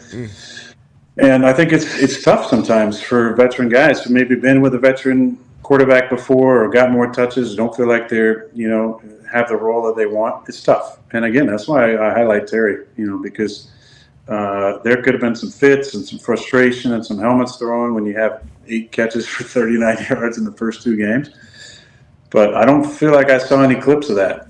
And everything he said during the week was spot on. So you don't want to show up in your guys on the field and you don't want to be showing up as a young player, because that can get in your head and you maybe start forcing the ball to the guy. It's got to come in the flow, come in the rhythm. There's ways you can do it. You want to get your guy involved early and often, but defenses can dictate some of that, especially if they're going to play a lot of cover 2 against your top guy, or star coverage with some help as well, which we saw. I feel like there's more legitimate number 1 corners maybe in the league this year than we've seen in the previous years. We've faced some great ones the first 3 weeks, and we got one of the best, if not the best, this week. Obviously, I love our guys in New York. Counting out our guys, Pat Surtain is mentioned among the best corners in the league with just about anybody you talk to, and rightfully so. I mean, he does start coverage. He plays on the slot. He plays outside. He tackles. He's got great ball skills. He stays on the hip. He's incredibly savvy and patient. I mean, he's a hell of a player. And there's only one of him, but there's more guys who are in that category. Christian Gonzalez is a fantastic player. L'Jarius Sneed, we played. Charvarius Ward, there's some really damn good corners we played in the first 4 weeks, counting this one. So, but again, just to finish on your question, it's an important relationship. And the more communication you can have, the better that's going to be, and the more patience on both sides. A lot of times a vet to young guy, because the young guy is just trying to figure out what the hell is up and down. And so the more patience you can have with the young guy, the more confidence you're going to give them, and in turn, probably the more opportunities you're going to get. Yeah, that's the reality of the situation. Some people try to paint it bad if it's going bad, and then they don't talk about how whenever it was going good, it was a very similar relationship. Like, you have a great guy on your team, you're going to try to give him the ball anyways because he's a great guy. But then also, if you know him, that's why the Josh Allen convo about him saying, like, this year it feels like he's more free seemingly because Stephon Diggs isn't there. And people are saying, well, that's a shot at Stephon Diggs. It's like, no, it's just a very different team when you don't have that particular playmaker out there, So it's a fascinating development up there in Buffalo. Josh looks like he's having the most fun he's ever had playing football. Yeah, he's got a lot of good things going on. He's in some commercials. He's dating a Hollywood starlet. Oh yeah, he's got that thing on the side of the building downtown. I forgot about that.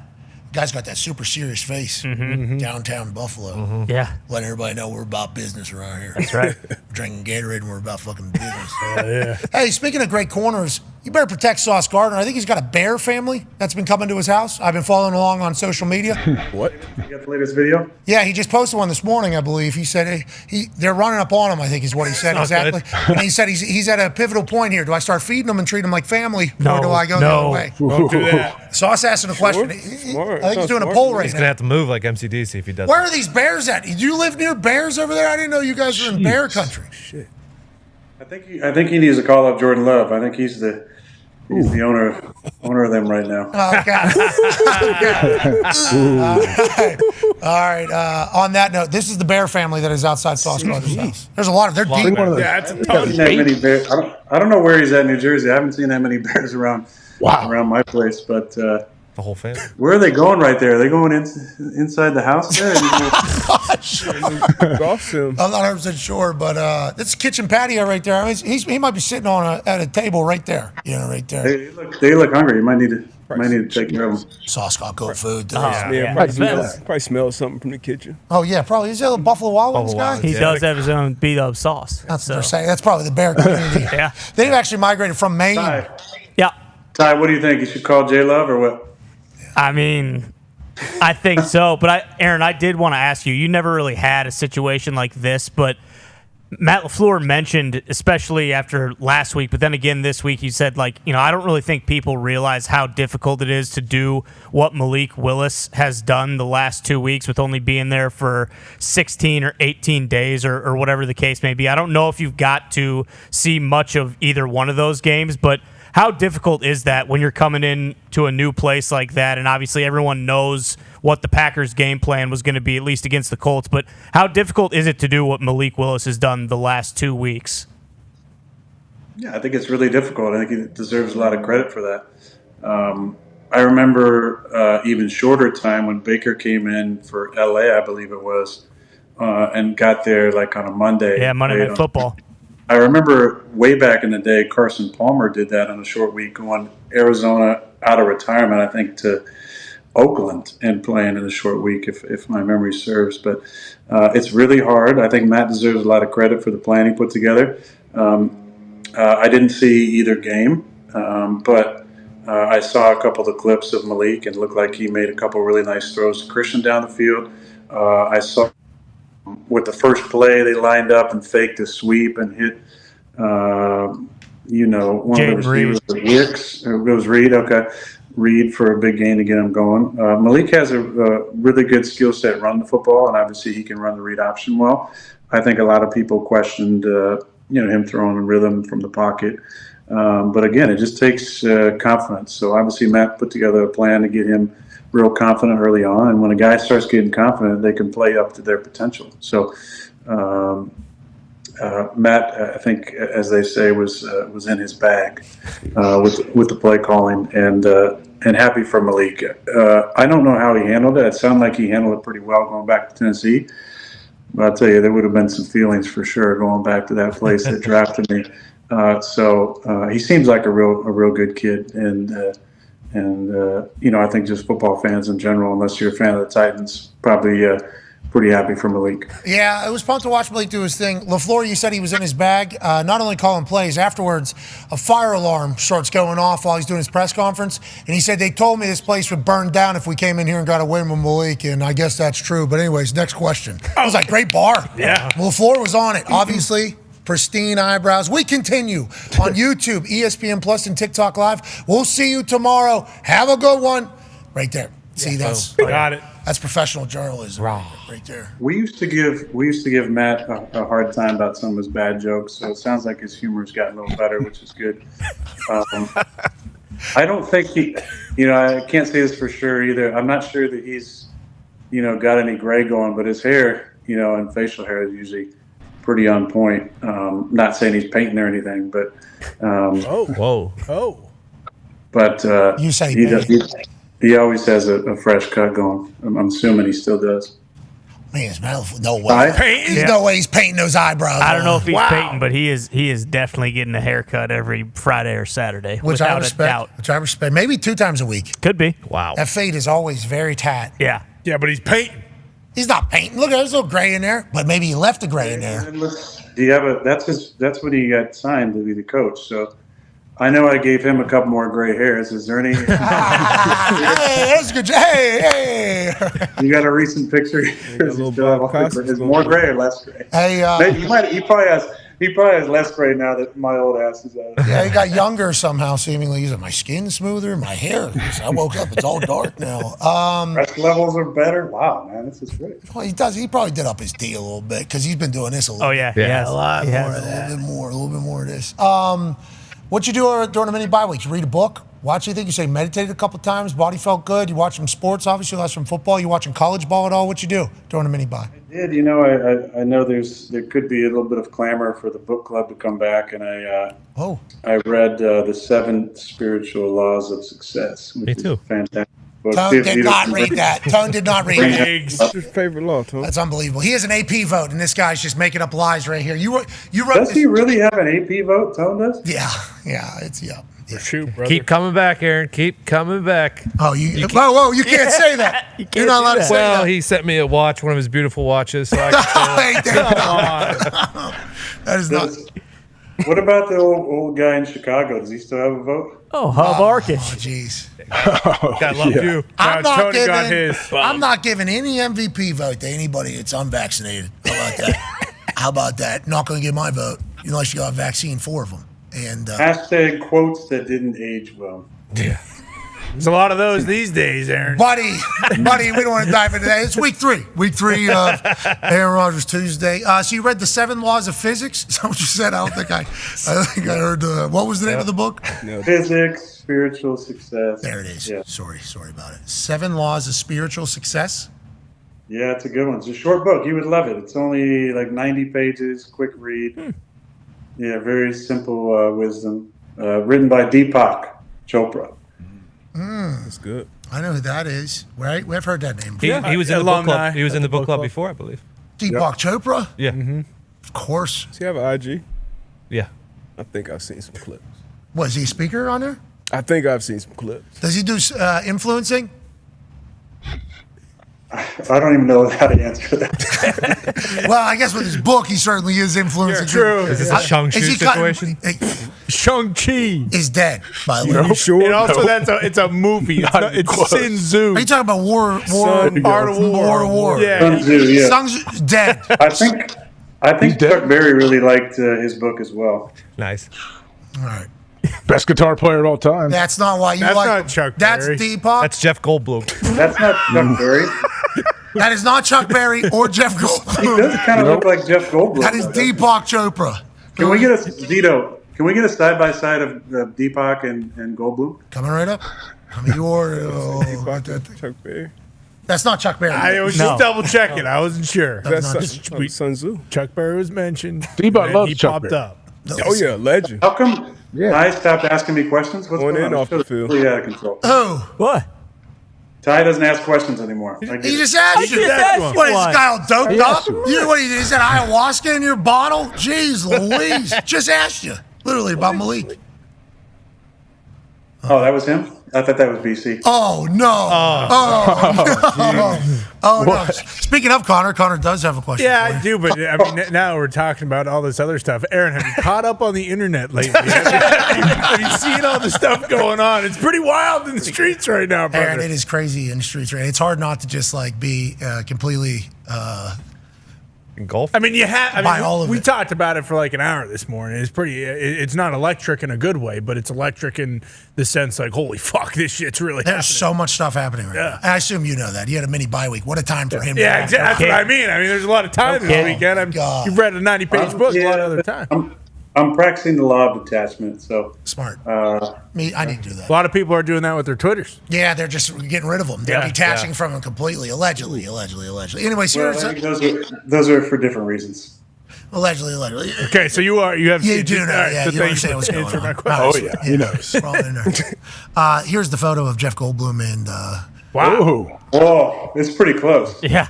Yeah. That's AP voter there. That's right. Got a good eye. Is Deepak from Pittsburgh too? I think so. Good question. I think, yeah. You follow him on Instagram, Aaron? Does he do? Now let's do a three-way. Goldblum. Three-way. That's been a part of the topic of conversation on the internet. Yeah. A lot of that. More than three, though. Like 10-way, 15, Yeah. 20. With who? Who's doing that? I think everybody from that I've ever heard of is what the internet's doing. That's why you need that many bottles. Every human you've ever heard of, allegedly. 5 on 5. They're playing full court with no clothes. Yeah. That's what. Bands in the gym. That's what we're saying. Everybody we heard of. Anyways, we're not distracted. He's got a big. Who's the third one? Goldblum, Deepak, and then who? Oh, yeah, sorry. Chuck. No, I don't want to do it. I changed my mind. Hey, focus on football. Focus on football. All right. Hey, we feel good about where the Jets are. Obviously, we're only 3 weeks into this thing, but couldn't be a better start, right? I mean, it could be. Well, it could be 3-0. Yeah, it could be 3-0. It could be a better start. Yeah, but with where the NFL sits as a whole, you know. Yeah, I like where we're at. I like the energy that we got around the facility. But we can't ride too high with the highs or too low with the lows. I literally said in the locker room after San Fran, they're gonna write us off after 1 week, and then we're gonna win the next 2 and have a mini bye, and they're gonna suck us off a little bit. You can't ride the highs too high, the lows too low. Let's just enjoy where we're at. We're 3 games in. We're 2-1. Don't let them suck. Get off. Yeah. But we got an important one this week at home, and then then a couple, then a long road trip, then a Monday night. So we don't really, even though this week is kind of semi-normal, we haven't really had a normal week, to start the season. So it's been, important for us to find a routine and get into a rhythm. But I like where we're at. I like the energy of the team. I love our guys. Morgan got hurt, but we've been able to stay, and CJ was out last week. We've been able to stay fairly healthy, which is good. CJ will be back this week, I'm sure. Morgan hopefully won't miss much time, but Olu will step in for him, and away we go. All right. We appreciate the hell out of you. Have a great Tuesday. Thank you for the time. You're the man. Great Hugas hat on here. Is that Hugas? Hugo. Cherish Little. San Diego. Shout out to Jake Ryan. Jake Ryan just got married, He eloped, went off into the darkness, did a darkness retreat, and got married. Wow. That sounds... Some of that's true. Darkness retreat may or may not be true. Okay, well, congratulations, Jake Ryan. Shout out, Jake. Proud of you, Jake. Way to do it. I'd have to turn on the lights. Ty, you know where Jake Ryan went to school? Yeah, he's a Michigan man. Yeah, Michigan, man. You're not a big Michigan fan, are you? I'm not, but he's a former Packers legend, so, congrats on the nuptials. Hey, wink. Send him a little something, why don't you? I will. You send him a Hugo hat. You should. If I can get his address. If he wants to send me his address, I'll buy him one of his hats. Yeah, text him, too. Text him a nice, funny joke. I will. Maybe do a couple impressions and say congratulations. Come on. Maybe his daughter's classmate will dox his address on the internet. Oh, yeah, like people up in Detroit did the MCDC. Can't be doing that. Unbelievable. Kids these days. Jeez, don't be funny. It's Lions fans, not kids. No, it's actually Since kids. It's students. Since AJ won't, we got to shout out one other Packers legend who likes to tune in. That's Spencer Havener. So shout out to Spence out in Gold Spank. Country. Hell yeah, Spank. Hey, baby, Spank. 5 touchdowns He's not- in 1 year, right? Yep, and no motorcycle riding anymore. Jeez. Okay. Okay, what happened? Like Joe Kane. Bike got away from him late at night once. That'll happen. I am a rider. I have a couple different bikes. I'll tell you, that is the biggest fear there. Bike getting away from you. Anytime you're detached from that thing, nothing good takes Evil place. Knievel. Spank all right, though? Spank's in a good spot? Spank? Yeah. Talking Spence? Spence, yeah. Yeah. Short and Spence. Oh, Spawn. All right, Spank. We're happy to hear you're all right. That's a fear of mine. I'm happy to hear you're good. Ladies and gentlemen, 4-time NFL MVP. Yuga House, dude. Cherish little things. Danish. Ladies and gentlemen, Aaron Rodgers. All right, let's get to a break. It was a good one. That was a good Aaron Rodgers. Who do you think he's voting for? Call him back. Yeah, I don't think can you vote as the VP? Well, he was going to be the VP. I think he has since been influenced. You know? Oh, okay. That's the big thing. No way. He used to do one of the register to vote commercials. Register to vote. They got a couple of those already floating out there from the NFL. Oh, yeah. Yeah, yep. Vote or die, I think, was Diddy's thing, Yeah, right? it was. Yeah. Oh, was it really? Well, LeBron wore it. Was that his thing? No, Rock the What? Vote was his thing. Or Vote or He Die. brought had the vote or die shirt. Because I know. remember someone commenting underneath the tweet saying, LeBron, I'm only 13. I don't want to die. Classic meme. Good luck to everybody during That was this, classic. during this political season. A lot of good memes. Hope you guys all get along with each other. Oh, yeah. Hope everybody gets along with each other out They there. have been. Me too. No, there's a lot of good sports taking place if you just kind of want to. You're distracting people, of course. Yeah, Yep. just so much better. Well, Damar Hamlin, just Yeah. in real time, fairy tale book is happening. Focus on the good. And also maybe read a book like the 7 Laws of Spiritual Success. Yeah. Or By- Beirut. Or Beirut by Jack Carr. Very different. Yeah. Very Oh, different. It's Oh, good. different. Success in both. It's good. Beirut. Jack Carr did send us some books, autographed. Thank you to Jack. Yep. Thank you, Jack. Love you, Jack. Every time he comes, something happens. I know. I wonder if he's going to be back in town because of his. I hope That's so. why thank God he's here. I love that. When he is. When he shows up, he brings booze Yep. and a great time. He does every time. Every single time he shows Always up. care packages. Stories. This watch is actually given a gift from Jack Carr. We love him. That Beirut one's going to be good. It is not fake. No. I'm sorry, nonfiction. Yes, correct. True story. Not fake. Same thing. Oh. What's Is this his first? Is this his first? He's normally writing fiction. It is his first nonfiction. Yeah, it's about Beirut. Sweet. Cool. I know they're filming a new series too, a new season. Beirut. The beer No, drinking game. Jack Carr's got to be cool to Jack- be named that at birth. All right, let's get to a break. Yes, We'll be sir. back on the other side. Listen, What's your it's I hear fall. you, D-Butt. It's football season. That was disappointing. It's cool. There's no reason to bring it up. It's cool. Dude, his There's no boy's reason- going to be a Navy SEAL. His name will be Boom. Jack Carr. Jack Carr. He's an author. Excuse me. I was disappointed. It's like AJ Hawk. Like, you know that's going to. That's not his That's not name his either. name. Yeah, it's Aaron James. You fool. It's fall. It's football season. It's coffee season. In fact, it's pumpkin spice season. What? And let's all be honest and cut to the chase. Coffee makes you poop. It does. Now, for a limited time, they have pumpkin spice dude wipes to help you clean those pumpkin spice latte poops. Nice. Not a joke. Pumpkin spice dude wipes are for real. They smell glorious and are available currently only at Target. Ooh. Be a friend, tell a friend something nice that might change your life. Like dude wipes, especially the pumpkin spice. Because when you get that mud butt, combat it with these dude wipes that smell delightful. Nice. Okay. If you get in Target, you are in your bag. So congrats to Dude Wipes. Bruh. Absolutely. Shout out to dude wipes. Multi-billion, I think more than $1 billion valuation. Wow. I thought we had a coffee. I thought we had a coffee sponsor for a second, and I got real excited. We do not have a coffee sponsor, but if you like coffee like this office does in abundance, your butthole also going to be active. When it is, utilize Dude Wipes. The pumpkin spice one's got a little extra hint of fall, you know. Probably glorious. Kinda Does it sets tingle? Nice. The menthol one, it doesn't tingle, but it does have a nice fresh feel afterwards. And once again, only one per flush. That's all you'll need.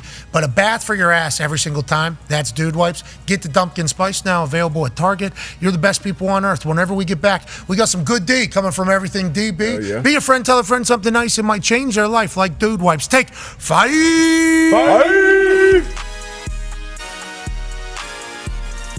Why is football the greatest sport on earth? And do you think football is the greatest sport on earth? And why do you like football? That's a really deep question there, Pat. I know. I think I'd get a good answer out of you, though. Like, I think you'd be able to talk about it in a way that I think a lot of people haven't, because you've been at the pinnacle of it for so damn long and inside of it, and your brain is a pretty fantastic one. We've learned here over the last few weeks, obviously. Last few weeks, that's it. That's all the time we've learned that. I think it's the greatest sport in the world for one main reason. It is a true team sport where it is damn near impossible for one person to dominate an entire game. If you look at other team sports, basketball with 5 guys on the court, I think you've seen multiple players over the years. Maybe one player, or maybe 1 or 2 players on a squad be able to dominate and win championships. Baseball, you can have a dominant pitcher and win championships. Soccer, you can have a dominant forward and or goalie. That seems to be a little more of a team sport, but you don't have 11 players engaged at the same time on every play. It is truly a sport reliant on every player on the field to do their job in order to be successful. And I think that's why at times, you know, certain star players can get maybe too much credit and maybe too much blame on the flip side, because it does take so many players at the same time in 3 phases to win football games. And I think that's the beauty and the draw of our sport, is that something new happens all the time, because you are literally dealing with 11 humans on the field at one time who all have lives outside of football, and there's distractions, there's a reliance on coaching, there's a reliance on preparation, there's a reliance on diet and performance. I just think there's so many facets to it that you see something new every single week, and I think that's the beauty in our game. When it comes to the love that I have for it, it's rooted, and I think like any player who's played for a long time, the love is not just about our sport, it's about competition. And I think there's nothing in the world for me that fills that need and that hole I have like competition. I think players who played for a long time at a high level, you have that need to be satiated competitively, and it's a love of going out there and going against guys and being in an environment where you know that nothing is guaranteed. And that's why at times I've taken umbrage to people saying that it's easy, because it's not easy. It's never easy. And I think that's the beauty in our game, is that you see things new every single week. It's never easy. And your only thing you're guaranteed is the ability to compete. I love that aspect of it. I love competing. I love going out there and harnessing the fear of failure, where I think so many people who maybe don't love football as much, the root of that is a deep fear of failure, that you might go out there and your best might not be good enough, and that's not okay with you. If you're the NCAA and you're sitting in that stupid office in Indianapolis where we happen to live, it's a great city, it's a great town, and there's a dumb institution that is ruling over college football. Because if you don't want these people dancing,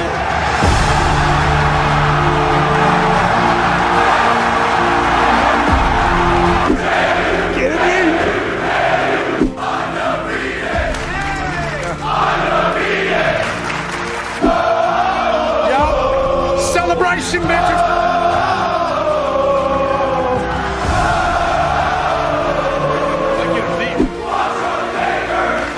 What's up? Is that the president's name? Oh, that's Kurt Signatic. Do we like the NCAA? Do we like Pat? Do we love the Dukes?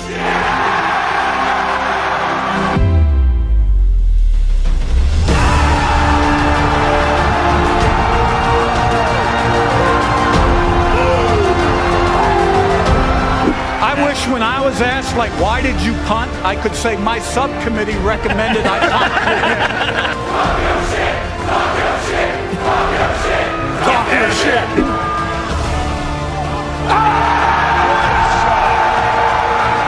This guy's hot! This guy's hot!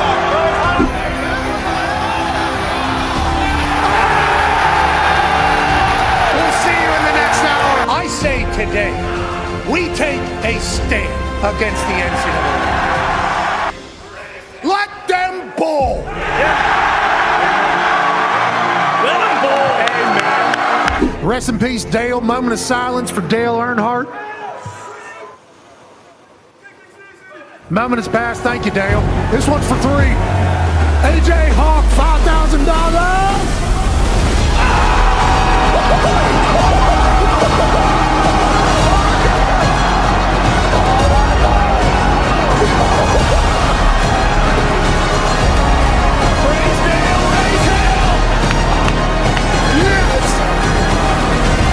This has been one of the coolest moments of my entire professional life. JMU! Thank you so much for the hospitality. JMU! You understand quickly that there's idiots making decisions in every single place that you would never guess idiots would be making decisions. You don't think bowl season deserves to have this situation cooking behind it? College football is better because JMU's football is crushing. College is better because what their football team is doing. The community is better. And the NCAA, yet again, adds to their long list of decisions. Look at that scene, bro, in the hills of Virginia. You know what? To hell with all of them. James Madison, right here. Right here. That chef looks damn good. I'd eat that guy's meat any day of the week. If you're able to bury this 33-yard field goal, kicking is easy is what you have said to kickers before. Others have on the internet. Now, 90 racks on the line. We believe. Oh! Kill the kid! Kill the kid! Our worst kid yet! 100 racks of charity. This dog stinks! And that's that the JMU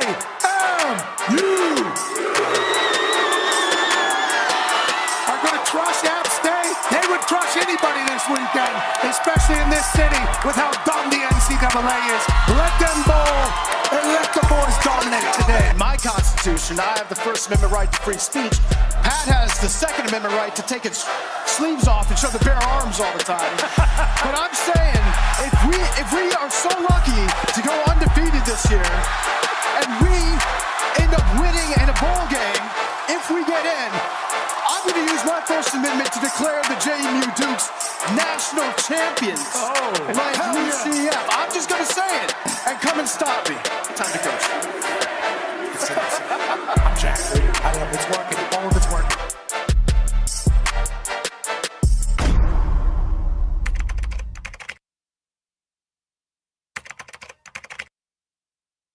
They'll have one loss because App State is beating JMU Mountaineers, baby. They're gonna dog shit all over this dumb place. App State forever. Yeah, fuck you too. How about that? Hey, Why? let's go.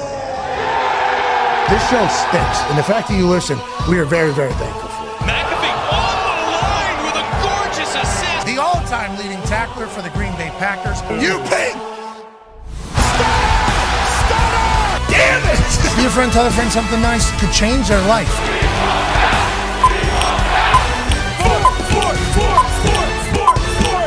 Hello, beautiful people, and welcome back to our humble abode, the Thunderdome, on this Aaron Rodgers Tuesday, September 24th, 2024. Hour 3 of the program starts now.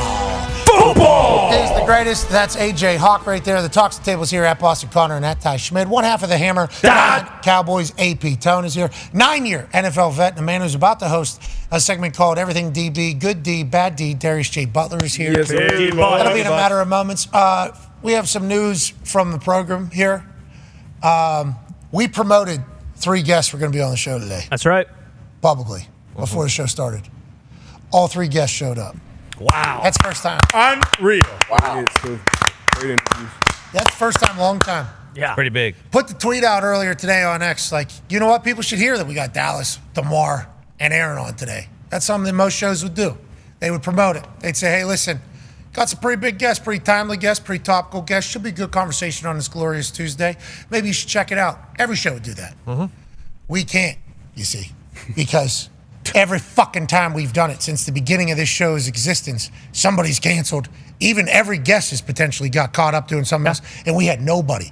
So we have a strict policy of not promoting anything about anybody because there's a chance anything could happen. That's right. Today, though, we reversed the curse, boys. Boom. Yeah, we did. We did it, didn't we? Oh, yeah. Damn We right. ate, we ate the poop. It's a good sign. Buffalo Bills fans were pumped. DeMar Hamlin was coming on. Philadelphia Eagles fans were pumped that Dallas Goedert was coming on. And then obviously Jets fans were reminded Aaron Rodgers Tuesday's happening. Yeah. Like that's what people do for shows and shit. Yeah. We haven't been able to because anytime we did it, we got fucked every single time. Every time. ESPN people who we're getting along with more and more people in certain positions at ESPN that I think everybody should be pumped about. Like I think we got, they're always like, hey, why don't you let us like tell people who are coming on the show? It's like, don't tell anybody actually. No. Shut up. Don't fucking say anything. No. There isn't even a show today.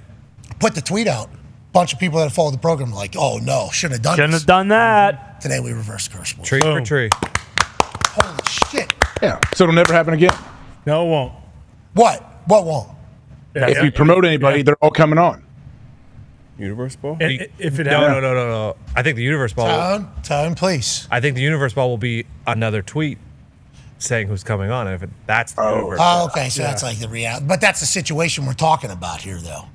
Well, you don't have to universe ball a universe ball.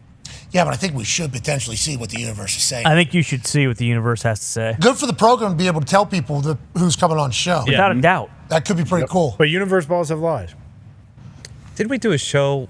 And by do a show, I mean this show where, oh man, I don't know. It should be. All right, universe ball. Yeah. Just finish that up, Tone. Never forget it. Never forget it. What was it? To What was the clarify topic? some journalistic standards, Aaron did not send him a watch. No, he didn't. He did not send him a watch. But No way. you saying keep coming back. Yeah. You need to. No way you're getting that vote. No way Tone's getting that vote. We're way too early in the season for him to be dancing with it as much as he has been. There's a lot of weeks left for that thing to get revoked. Oh, yeah. For sure. Remember that, Tone. We'll be fine. AP Tone's a good name, sweet name. It is. Universe Ball here, able to promote who's coming on the show, and it'll actually happen in the future again. Okay. This is fucking huge for the program. Walk in, dude. Walk in right now. This one's got a lot of air in it.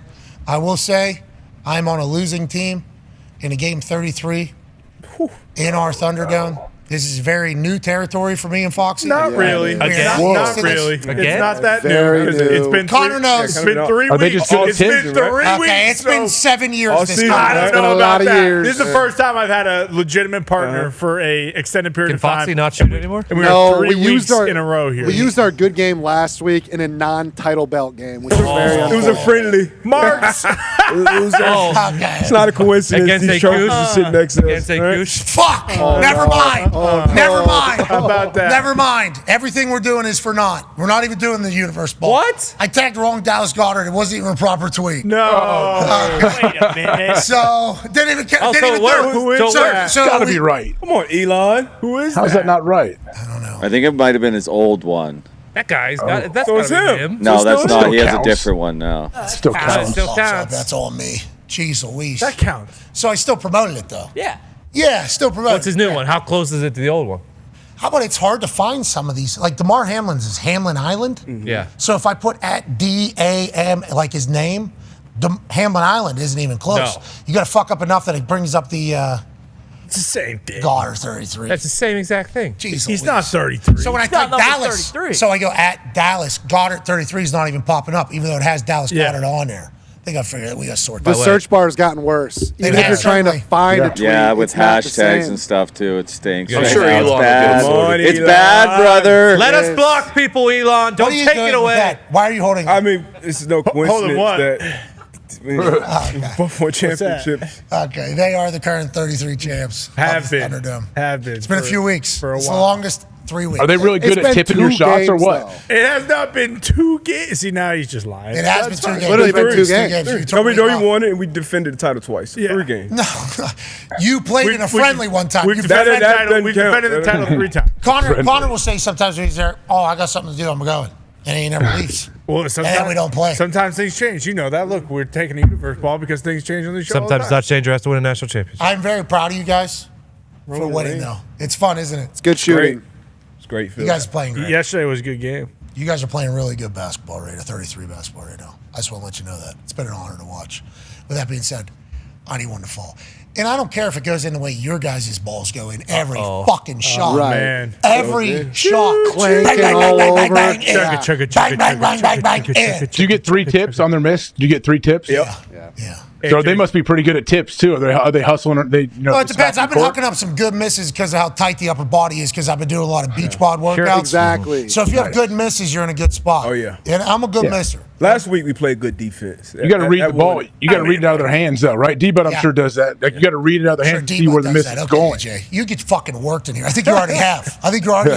So I don't even know who you're talking to right now. I've only played 33 where you lower the hoop and you dunk. You get extra points for dunk tips. Yeah, we're reading the ball out of their hand, AJ. You got to. I mean, you absolutely can do that. You got to see where it's going to miss and have a chance. You know shit. That's what do you think this?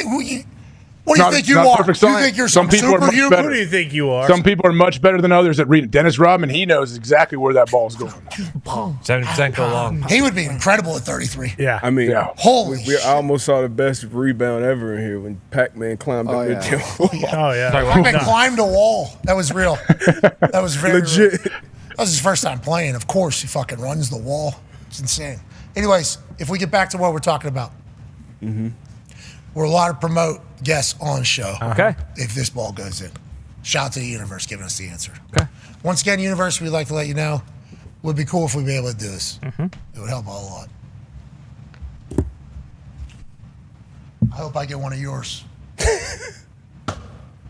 Ain't going in. Oh, fuck. D-Bud in his back. In my backswing. What the Ooh, fuck? that was a good. That'd be a good tip right there. Little too. noise here. Little noise. Little noise. Got a little noise going on here, huh? Bonus ball. Yep. Java. Yep. Oh, wow. Good pass, Java. That's a good omen. For the good of the program. You got to throw a football. You got to throw a football. It's international show, obviously. See, that's exactly my point. Yeah. That is exactly my point right there. A little more art. Connor, yeah, need it, please. Need a little more art. Little more. Touch the fucking lights. Here we go. Like this. Yeah, it's like that. A little more. Like that. A little more. Oh, God. See a little more arc on What a that. shot. That's why you're a champ. Come on now. God, what a shot. Thank you for the good of the program. Anytime. Thank you for doing that. Jeez Louise. So who's on the show tomorrow? So tomorrow. I mean, do I get to pick? now that we Yeah, got- I think you can. Okay, I think we're going with Trump and Kamala, and then in the second hour, obviously we have J.J. Watt. Nothing I can really do about that. Why? He's already booked it. Nothing you can do about it. You would cut him. What? You make a shot here. You're a champion. You cut him. Are you cutting Cush? Maybe we bump him to the third hour or do something Jeez else. Louise. And then, I mean, pick the litter, anybody possible across the entire planet. Maybe like Gandhi. He's dead. Yeah, I think Rest in Who's peace. the acting Gandhi? I don't know if Kevin Ben Spacey. Kingsley. I think It's not Rogers, Kevin but we just Spacey. had Rogers today. it might be that Chopra. Deepak. Deepak. Perhaps. All right, so I'm happy you made the shot. though. McQuaid. Yeah, McQuaid. Good. Maybe McQuaid's on tomorrow. Maybe we'll figure that out. But that's a massive shot right there for the good of our. I'm glad it went in. All right, so you're taking all universe shots going forward. That's good news. Okay. And we are appreciative of that, by the way. Okay. All right. How about an injury one? How about an injury one to reverse my dream? Going at your feet there? Yep. No, we can't reverse dreams. A lot of the wall of balls there. Oh no. Oh, no. South Park almost got it. Not a good omen. Perfect. No, we got it over. They went through the hole. Putt. Sound like somebody's legs now. Hey, Tone just said sweet new Halliburton ad dropped. Can't wait to see that. What? I don't know. This is for injuries for the rest of the NFL year. It's a layup. No What's more happening? injuries, baby. What's no more happening? injuries. You gotta love it. Let's go. What a shot. That was happening yesterday a lot. Well done. Oh, man, what a stud. For the good of our universe. Yeah. Wow. We're doing it.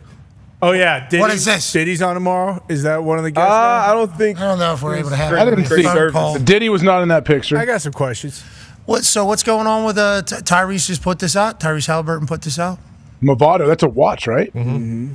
Oh. Who's that? Is that Jessica Alba? Yeah. Sure is. Is that Christian McCaffrey? McCaffrey. Ludacris? Is that Chloe? And then redhead. She's in Jurassic Oh, Park. it's Julianne Moore. Julianne Moore. Oh, yeah. Man, Look at Tyrese. I was gonna say, Tyrese and Julianne Sorry Moore about it, getting Tyrese. cozy. Wow. So he's holding. I'll hold her. What's his right? Is his right hand holding up the stage that McCaffrey and Ludacris are standing I on? mean, That's Christian McCaffrey. I don't think any of them were in the same room when they took this. I think they all individually had to do. Knowing how tall all of them are, I wouldn't be surprised if Tyrese is standing on the ground. He's holding her up, and then they're on like a couple little pedestals. Yeah. Got it. That's sweet, though. Sweet ad. Dude, look how cool he looks down there. Pretty sweet. I can see the watch, too. It's right there on his left wrist. Yep. Jocked. This make you want to buy a watch, D-Butch? Hell yeah. Yeah, me too. Ladies and gentlemen, joining us now, Movado spokesperson, Tyrese Halliburton. Tyrese, let's talk about this. We're live. Tyrese, let's talk about this. Are you holding that lady on your shoulder and everybody else is on stairs? Or are you holding a stage? It cuts off the bottom here. We'd like to know how this kind of worked out. Yeah, so I was on a seat, and then they were like, just sit on his shoulder. So I held it on my shoulder while everybody else stared, and we just made an image. We just made a good image. Yeah, you did. Yeah, you did. You look so Made an cool in image. this. Did you see this before it was released? And how pumped are you that you're now like a published model? This guy's a published model. Yeah, add to the resume. Published model. Good for you, dude. Yeah, I'm excited. It's a good look. Everybody looks really good, and there's some legends around me, so I fit well there. What was it like on set with Christian McCaffrey and Ludacris and Jessica Alba and Julianne Moore? Boom. What was it like on set with all your guys' watches flashing around?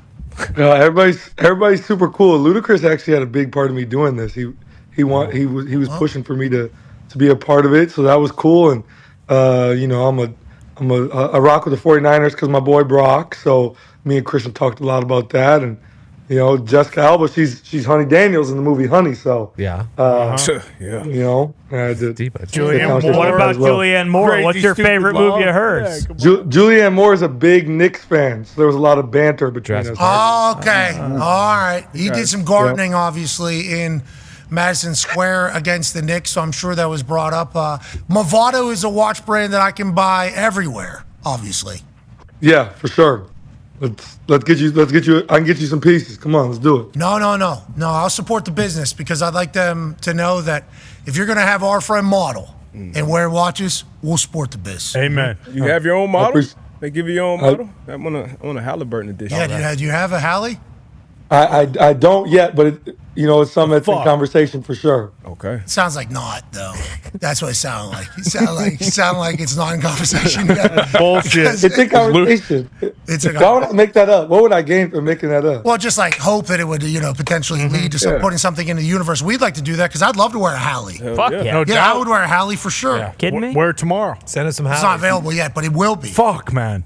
Wait, can somebody knock off the popcorn bucket and the Lisa bobblehead off? No, my you have to station? come get that. I'm not knocking that off until you come get that. Okay.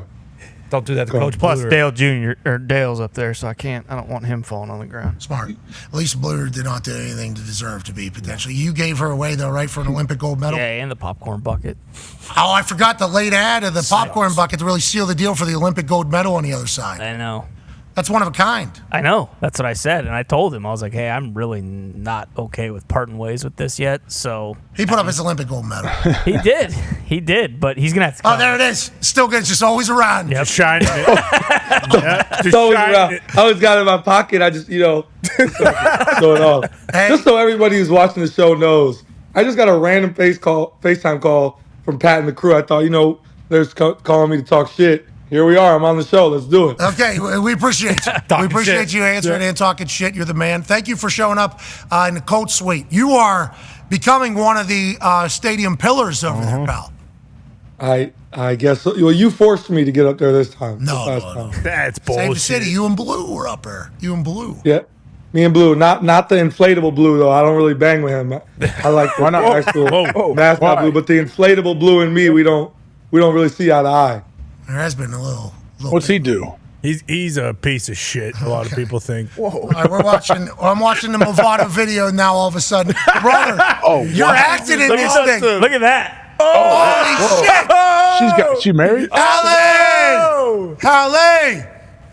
All right, dude. Hey, congratulations. We're incredibly pumped for you. What's when I move, you move. Just like that. Available now, Movado, with our friend Tyrese Halliburton. You're the man, brother. Season starts soon.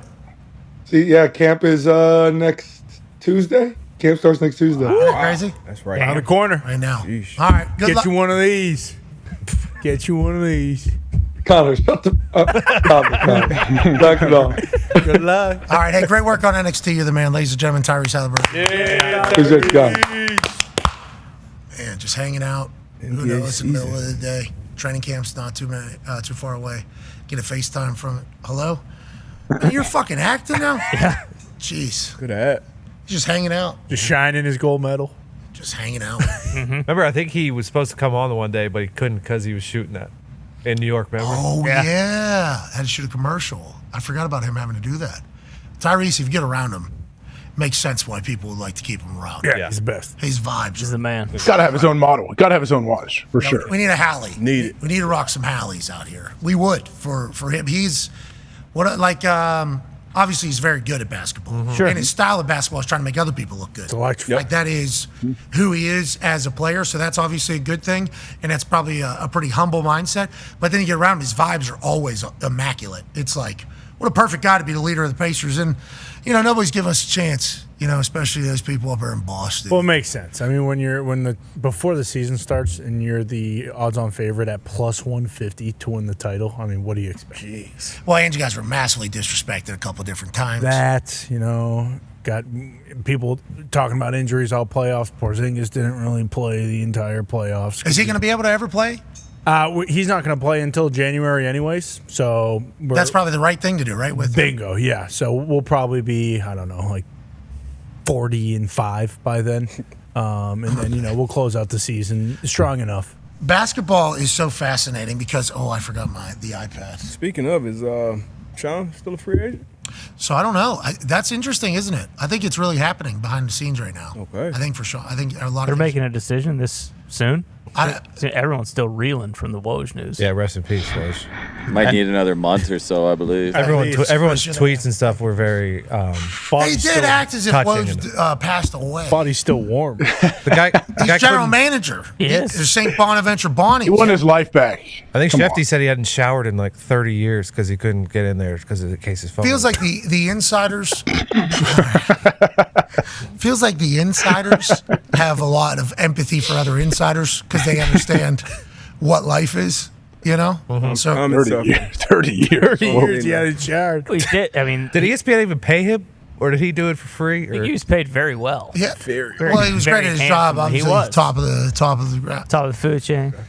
He just wanted to step away, get his life back. He didn't want to have to take a shower and watch the phone through the glass, the steam of the glass. This is what Watch out for the Sheffer Bonnies, though. Bonnies are going to be tough. He broke a lot of news. He did. Hey, man, Woj. Good on you, Woj. He was losing. Hell of a career. Hell of a career. What's that? What? What did you say? What? You say St. Bonnie's? No. I mean, towards the end, there's always a counter on free agency and the trade deadline and stuff like that. No. That it's all hypothetical and the entire thing. He was a lot. I mean, a lot of people really. There's some of the tributes. Yeah. Were wild. We never really got to know him, obviously. Thought he died. Yeah, legit there for a bit. I thought really bad. Yes. Something really bad happened. Instead, he just decided one morning he wants to be a general manager of St. Bonaventure Bonnies. Yeah. Which, I mean, who wouldn't? I get Have you it. seen the facilities? He wanted his life back. Yeah. So That was one of the things Shefty did say. He's like, do you have any idea what it's like when you have to go take a piss and you have to hold your dick in one hand and your phone in the other hand, and then when you're done doing your business, you got to switch it so you can wash the hand that your dick was in. They really weren't talking about Yeah, legit. I think the I did that anyway. That's when you read. When you're taking a leak. What do you mean? I do that on my own. Yeah, but you're not actively awaiting some potential life-changing news to come through. You're right. you And know? then having to switch apps. Exactly, to be able to get out of messages, Yeah, copy paste. Squeeze your penis too tight and piss all over yourself because you get like some exciting breaking news. And what? Yeah, and if you're at a urinal too, there's a chance that thing bounces back. Exactly. Might drop On the your phone in the pants. toilet. Yeah, the phone in the toilet's You a ain't real got a piss fear phone. anytime. and it seems like always at the top of those urinals, not flat enough to put anything on. No. You know, just made perfectly enough not to be able to put anything on top of it because there is a chance it's going to fall. The whole wearing khakis or blue jeans or gray pants at one of those is a real roll of the dice with the splash factor. It is. People don't really care. Those ones that have a nice padded bottom, very kind. Thought they just sat down when they did their business, no matter what. Who? Toilets only, so they have both hands. Are you talking about insiders? Yeah. Oh, to pee. They're Okay, sitting down to pee, you're saying. Yeah, but you too. still got to Pee. push your dick down because otherwise you're going to piss all over your underwear and your pants. Yeah, maybe. Unless Do their phones not have a Yeah. ringer, or so they Coiling just that only thing have up. vibrate? So I do think that they live a life of high anxiety. The insiders. Without a doubt. You can't miss a text because if you miss a text, is that potentially disrespectful to the person that could be your insider? Every relationship, is it real? Is there a real relationship? Is there a real relationship? Is there any real conversations? You know, because I guess everything could be a gathering of information, and you have to be always on. That's why I think these insiders probably understand, each other a little bit more. Which is why whenever you lose one, it's been around for 30 years. I think they're like, it's got to change the game. Yeah. It's crushing. The amount of dedication to his cell phone that this person had was trailblazing. Now we're all doing that, and it's a game. Who can get 140 characters out first? Yep. I'm happy we don't do that. Could you imagine? That's tough. They get paid a lot of money though. Yeah. Because they are the news. Yep. They are the The news is going to get out, inevitably. No matter what. But at some point from somebody, whether it's from the team, the person, like inevitably, maybe not all news, but like most news is going to make its way out. The first person to do it and gets credit for it is such a massive business. What a business that is. Yeah.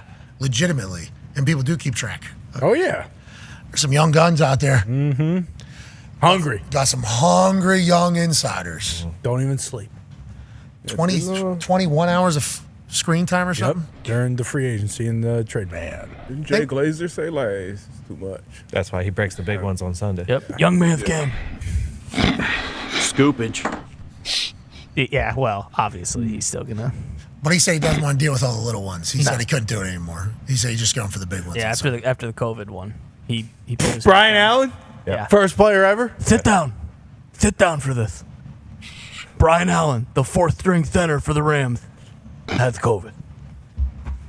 We'll let you drink that in and take it however you want. And Vaughn got it. We built that up for an entire show. I remember For that. 24 hours. Yeah, because there's no news. Because there was a tease on like Tuesday from Jay. Yep. Massive world news. For the next night, they were doing a program. Coming tomorrow night. And then like 25 minutes later, Von Miller got it. And then everybody. And then, yeah. Jeez. That's what he said. He's peeking his head back out here. Sit down. Who? And that vid. COVID? Oh, is it? Yeah, man. Careful. What do you mean? I've seen people around Indy getting it. Really? Yeah. Here and Indianapolis? Yep. A few people were coughing in here. I'm not going to say. Whoa, who? Whoa, Come we on can't now. just be throwing COVID out. Who the fuck is doing that? Bone almost passed out earlier from coughing so hard. Bone disappeared yesterday. Did you guys see that? Yeah, did. because he had a coughing fit. Was that what it was? That makes sense. That's because he had 8 donuts. I was going to say he took like an 8-pound shite in the bathroom. It sounds like Bone. I don't think I'm not saying that sounds like Bone. That is you two. I am saying D-Bone went missing for 15 minutes yesterday, like an hour before show starts. Sure. And he's very talented graphic designer. He is. And it's like, hey, there's some things coming together here at this exact time. Where the hell is Bone? I look around. It got to the point where we were like, did D-Bone quit? I thought he left. Yeah, And then checked he's to got- see if his car was in the lot still. Comes back skipping, obviously feels a little lighter. Told Yeah, me he had to way go lighter. pee. It's like, all right, bro, I know what just happened. Nonetheless, he operated so quickly. The turnaround afterwards, he knew. yeah? He knew everything. Like, I just missed like 30 minutes. And then later I go, hey, where were you earlier? You went missing for like 15 minutes. Me, I was sitting on a chair. I didn't know it was that long. Like, D-Bone, we were all looking for you. Come on, dude. D-Bone's a weapon, dude. The Stag Bowl, you know that's the national championship for D3? Yes, I did not know that. I found out yesterday he was wearing a backpack walking in front of me, and it was like Stag Bowl merch. those rings. Yeah, that's where the rings came from. What a beast. D3 offensive lineman. You love football. Love it. You love football. D3. Yeah, almost Team USA member. Almost represented this country. $47.50. Yeah. That's low all. price of $4,700.50. D-Bone, I would have sponsored you if I would have known at the time. I don't know. Maybe you can go play now. Probably. Yeah. We need him. For the U2018. You think he can still kick step?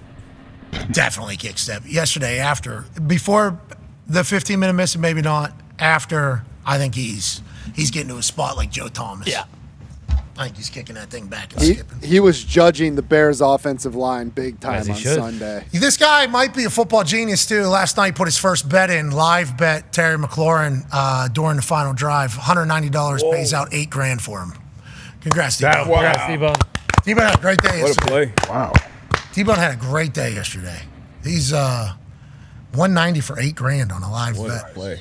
What a play that was by Terry McLaurin. Yeah, I mean, but that play by D-Bone. Huge. 198.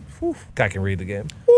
But to be clear, also, like, incredible bet out of T-Bone. Yeah. And I worry with this being one of his first bets, this happening, maybe we're going to chase the dragon a little bit. Sure. But if he gets the dragon every time, maybe that's the case. Yeah. Which is what everybody thinks. But nonetheless, maybe he's the one that's able to do it. Sportsbooks have been winning still or no? Yeah. At least I saw a couple billion numbers thrown around by how much people have maybe won the sports books. With the sports books? Yeah. I'd be surprised if it's. Thought it was a bubble. I thought it was more than that. Yeah, well, but they weren't going to make money. Right? Gambling bubble, yeah. They had a good week again. Because guess what? I mean, there's more and more each week, each year. There's just gonna be more and more new gamblers, and unlike D-Bone, who did win his first bet, a lot of times the new gamblers aren't great gamblers. So sports books are probably just loving all the new people. Okay, and that is the second worst start in the last 20 years, says Ben Fox. Yes. About the public bets, which is at least 51% of the bets against the book, 17, 30, and 1. And remember, it's only been legal for a few years, so them going back 20 years, the people that were setting those lines, obviously, is a hilarious thing to think about. But yes, public's losing, but that can all change this week, especially with our big-ass brains that are only going to get bigger. Ladies and gentlemen, it's time to look at week 3 and see what's some good D and what's some bad D with everything DBs. Darius Butler. Yes, sir. D-Bucks. Get it, baby. Let's get right into it. Right down here in the Loud House. Whoa. Now, Caleb threw for a bunch of yards, but we turned the ball over. Did a great job there. Jalen Jones had a great afternoon. 2 interceptions. This is his second interception. Cover 3, so you're in 3 deep. You're responsible for the deep third of the field. Now you have 2 receivers running vertical, and you have to be responsible for both of them. So great vision on the quarterback, outside in. You'll see a post route and then a corner route. He's going to peel off of that deep route, get his eyes back. Talked about tips and overthrows. DeMar talked about it as well. Made an excellent, great athletic play along the sideline, getting both feet in to get that interception. His first interception was great as well. Caleb came to the flat late, left side, almost could have been a pick 6. Picked him in on the sideline, but great job by 40 Jalen Jones here getting his second interception of the afternoon. Great ball ability. Ball awareness, ball awareness, skills, ball skill, everything like that for him to absolutely. pull that out of the sky.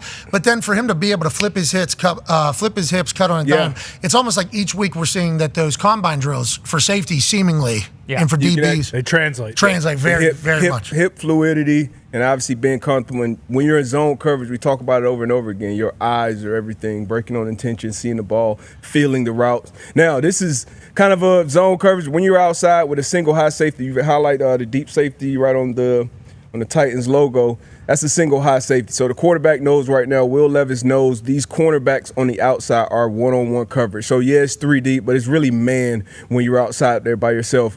You got to have some big balls, some big nuts to sit on a route like this. Jair Alexander vision on the quarterback anticipates a quick route, which a lot of veteran cornerbacks do when you're empty. This is pretty much spacing, a common route concept around the NFL. Everybody goes run 5-yard hook, curl, quick curl, whatever you want to call it.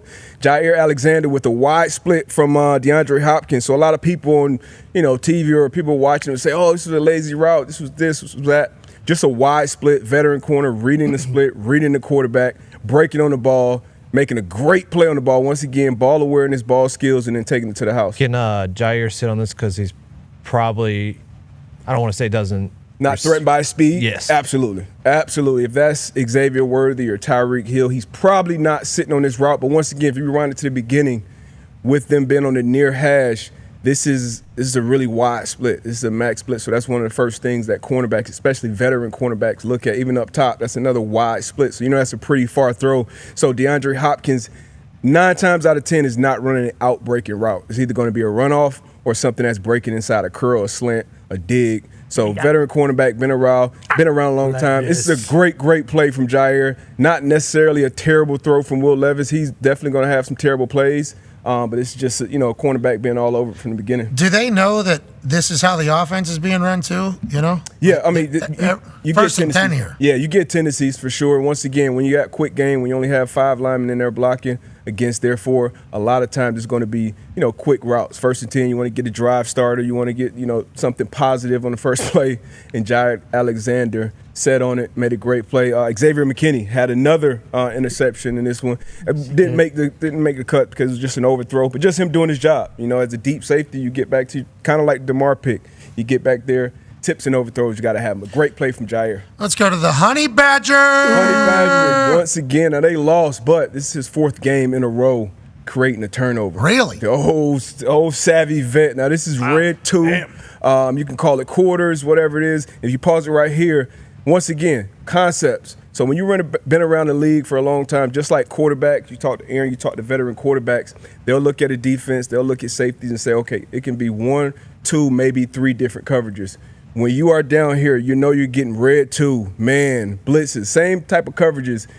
Honey Badger's seen this route 1,000 times. Saquon is the off guy. He's going to run an option route. And then, AJ, what's coming behind the option route 9 times out of 10 with this split. It's going to be a dig from Devontae Smith. Not threatened by the deep route at all. You're sitting in the middle of the end zone. Great break. Beat him to the spot. And once again, great ball awareness and ball skills to pick it off and take away a touchdown. Then Honey Badger, when he gets the ball in his hands, he turns into an offensive player and tries to get 6. Goddard. Dallas Goddard. Almost punched it out right there, too. Yeah, so this just anticipates a 3rd down. So this is essentially a 3-point interception because they don't get it. If this is a PBU, maybe they kick the field goal. Probably not. It's Philly. Maybe they kick the field goal, but you take points off the board. Close game. Obviously, it ended up losing. But this is so you said play. Saquon comes up here and has an option route. Either in or out, and then that means that Devontae is going to be behind it. Yep. It's usually option 6, what we call it, stick 6, whatever you want to call it, high-low. And it's a zone. Typically, you want to pull that hook defender, number 20, Pete Warner. You want to pull him out of there, and then you want that receiver to kind of flatten it along the goal line. And as a DB, you don't want to be too soft into the end zone. So you see both safeties sitting you can tell they're well coached. They're both sitting at pretty much the same spot, anticipating those routes. Because then when you get down in the red area, a lot of routes are going to be along the goal line or along the back line. So once you see that, you break it, you anticipate it, you have the corner outside of you if he was to run a 7 route or a flag route. So you just say, you've been around a long time. So that play is, made pre-snap, and then you guys got to finish it. 4 straight games with a turnover. 4 straight games. Yeah. That's big time. Vintage. That is vintage. Mm-hmm. Vintage! Yep, that's big time. Honey Badger. Michael Cole. And Blake Cashman, once again, this Minnesota Vikings defense seems to be on here every week. And once again, just like last time, a great cover 2 rep, cover 2 drop. So you'll see, I want to keep your eyes on the middle linebacker. Great read. So if you run it back to the beginning, pre-snap, he's going to look at where is the passing strength of the formation. So right now it's to his right. It's the running backs over there. You also have speed up there with 2 receivers. So that's where he's going to open up. And we've seen a bunch of cover 2 reps. You're responsible for the deep vertical. Anybody runs deep vertical, you better have a good linebacker that can run with them enough to force the quarterback to alter his throw. Either that's putting more air on the throw, or in this instance, is throwing it away from that middle dropper and throwing it to the safety. So you'll see it better from the back copy as these routes get downfield, why C.J. Stroud had to adjust his throw. We know C.J. Stroud doesn't throw interceptions. He threw 2 against his Brian Flores defense. Once again, 3rd and 7 on the money down. So keep your eyes on 51 Cashman, his drop, his vision, understanding route concepts. Once again, AJ, yeah, you got this, AJ. No, I don't got it. I mean, this is beautiful. I mean, this is like it's what Urlacher used to do for so long in Chicago. He would just take that kind of like patient shuffle, and then watch him flip his hips here with everything. Yep. Oh, talk about awareness. Yeah. And run it back one more time, Pat. Just look at his eyes, like all the information he's taking in pre-snap. Like if you go all the way back as far as you can, because remember that motion from the wide copy. the motion from the receiver. So he's taking in all that information. Okay, you got one formation pre-snap, and then after the motion, that's going to be the final formation. So he's looking at him. Okay, he's coming in. That's where he is. That's where my threat is. Vision on the quarterback. Vision here. Looking there. Boom. Good dive, though. Great dive. Yeah, just in case. Yeah. Just in case. Just in case. If he threw it on target, he would have picked it off. Exactly. Yeah. Exactly. So your job is that hook runner. You got to run with him. You got to carry him to the end zone, but you want to make him put either more air on it to create an overthrow, or you just make an errant throw like this. Nico Collins is trying to adjust, obviously. CJ thought Nico was sitting? He was trying to throw him away from Cashman. So he's just trying to make this throw away from Cashman, because that's tough. Nico, he's not thinking to make that adjustment. Stop it. Oh, yeah. He's gets it going. Yeah. But great job. That's why that's zone defense. You get the spots. You have great vision on your quarterback. You trust the guys around you to do their job, so you could be in the position to do your job. Ladies and gentlemen. And then the man of the hour. You know, Damar Hamlin. He was great on the show. Yeah, he was awesome. He was very good. Yeah, but we all, he talked about keeping the main thing, going out and playing. You mentioned it. Nobody's handing out starting jobs. It's not, charity cases in the NFL when it comes to who I'm putting out there as my top 11. So for him to earn that spot back, be playing his best football, and being back on Monday Night Football, and you can look at this and say, hey, this is an absolute horseshit throw from Trevor Lawrence, which it is. For sure. The guy's open, you overthrow it, and as that deep safety, it's your job once again. Have vision on the quarterback and take advantage when they overthrow that ball. Chuck used to always say, catch the ones they throw to you. He did, and just an all-time moment. Obviously had to make the Everything DB clip. Hey, whenever you go to the ball, good things happen. That's right. You can see he was that there. line he was talking about there when he said, I should have stayed straight. Yeah, and he said, I read quarterback's eyes. I knew where he was going. Ball comes to me, and then, he said his return. I should have stayed straight. And if you go to where he first intercepts the ball, there's legit a line. There's a caravan of Buffalo Bills about to turn right there. Yep. 1, 2, 3, 4. We're talking big, gaping. Oh, and coaches always, at least when I was coming up, coaches will always tell you when you get a pick as a DB, near sideline. You think about near sideline. The other defenders, you block the intended receiver and you block the quarterback, because obviously those are, typically the best athletes that have the best chance to tackle you. Might have got there by one. Yeah. Might have got by these two guys. For sure. There's only one lead block here, but there is a lot of Buffalo Bills players. And the guy right behind him, Yeah, usually it's that near sideline, because your guys, especially in zone coverage, they're running to the ball. So once they see it picked off, they turn and hunt bodies. And then offensively, you're also coach the offensive lineman. I know you've heard it a lot, Pat, run to the ball. Even when it's thrown downfield, continue to run to the ball just in case a fumble happens or a tip ball or interception like that. So great moment for Damar Hamlin. Hey, congrats, Damar. Damar. Beautiful thing. Good for sports. Great And then we got to do one bad. One bad. One bad here, AJ. I don't like it. One bad. I don't like it. Just one. Just one. I don't like it. Oh, no. Come on. Especially Don't because do this. Come on. He didn't need to do this, man. Come on, brother. Our fins, brother. I'm sorry, Gumps. I'm sorry. This is the one I had to put on there, and this is it's teaching. It's teaching tape for all the other young DBs around the league. It's a lot of speed out there. Once again, near hash now. Unlike the split from DeAndre Hopkins that we saw, this is kind of a normal split, or maybe even a cut split, because he's right on the top of the numbers on the paint. So as this safety, this is a tendency. So just like you saw Honey Badger in the red area, hey, I see something break down from number 2. I'm anticipating a dig route from number 1. These are built route concepts. So what do you have as an offense? A dig and go. And you'll see it from DK Metcalf. That's obviously want to be. So pause it right here. So once again, just like the Saquon and Devontae Smith route, the number 2 receiver, he runs his little option route. So you are anticipating the dig route behind it.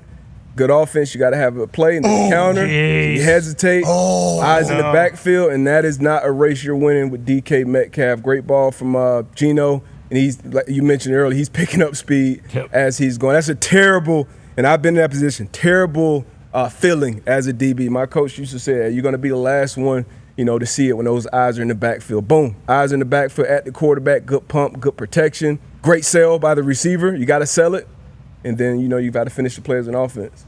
Jeez Louise. DK Metcalf is a grown-ass man. Yeah. Man. Dallas Goedert won 20.19. I think he won 20.2 something. Mm-hmm.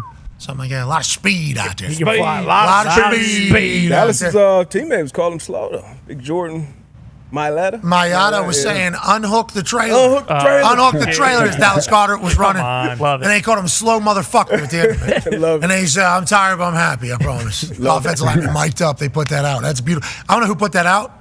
I love that they did. Awesome. Love it. And Dallas probably laughing his ass off that entire time. 20 miles an hour, pretty damn good. Everything DB, good D, bad D. Great work. D-Bud. I feel like we got smarter. Yes, Hey, sir. listen, when you got your eyes on quarterback, it can help, but it can also get shell up. That can happen. All right, you want to do we don't have any more basketballs. Nah. You're doing giveaway shows. No waste. 2 for 2. If I weren't here, I would have thought that was a gimmick. That was I phenomenal. thought Foxy was cutting the. That's like Harlem Globetrotter shit. Yeah. This guy, they're knocking down shots, Foxy. Yeah, they are. They're knocking down shots. And to see Connor do that, I don't feel bad now. They earned it. Yeah, you're right. They did. Now that one much cleaner into the hoop. Yeah, both of them. Yeah, it's clean. That was a flick. That wasn't a shot. That's your moonshot. Yeah, moonshot. That's your moonshot. Mm-hmm. I'll tell you what. If you build a place that has a basketball court in it, people will use it. Oh yeah.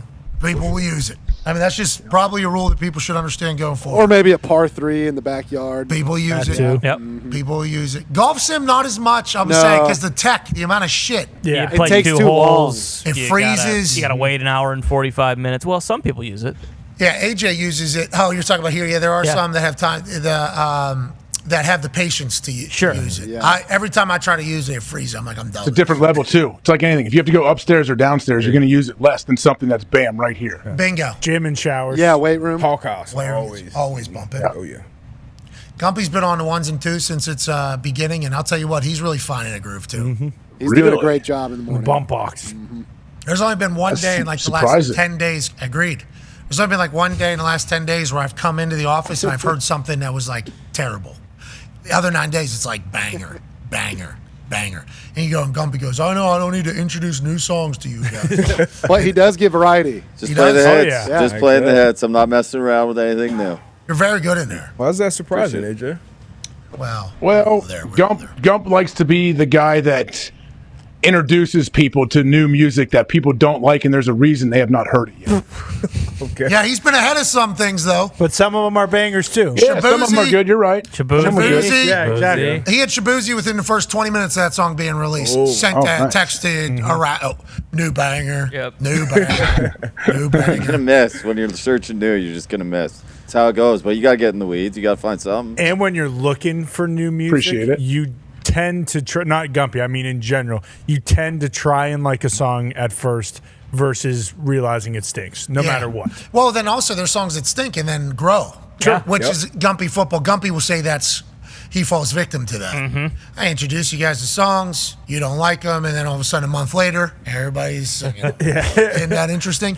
You know what is a banger?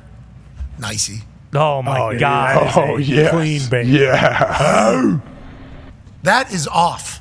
If I could give anything to Hext, I'd say the What? "ho" needs to be like a half a beat seemingly later. You're going to fucking correct John Gruden.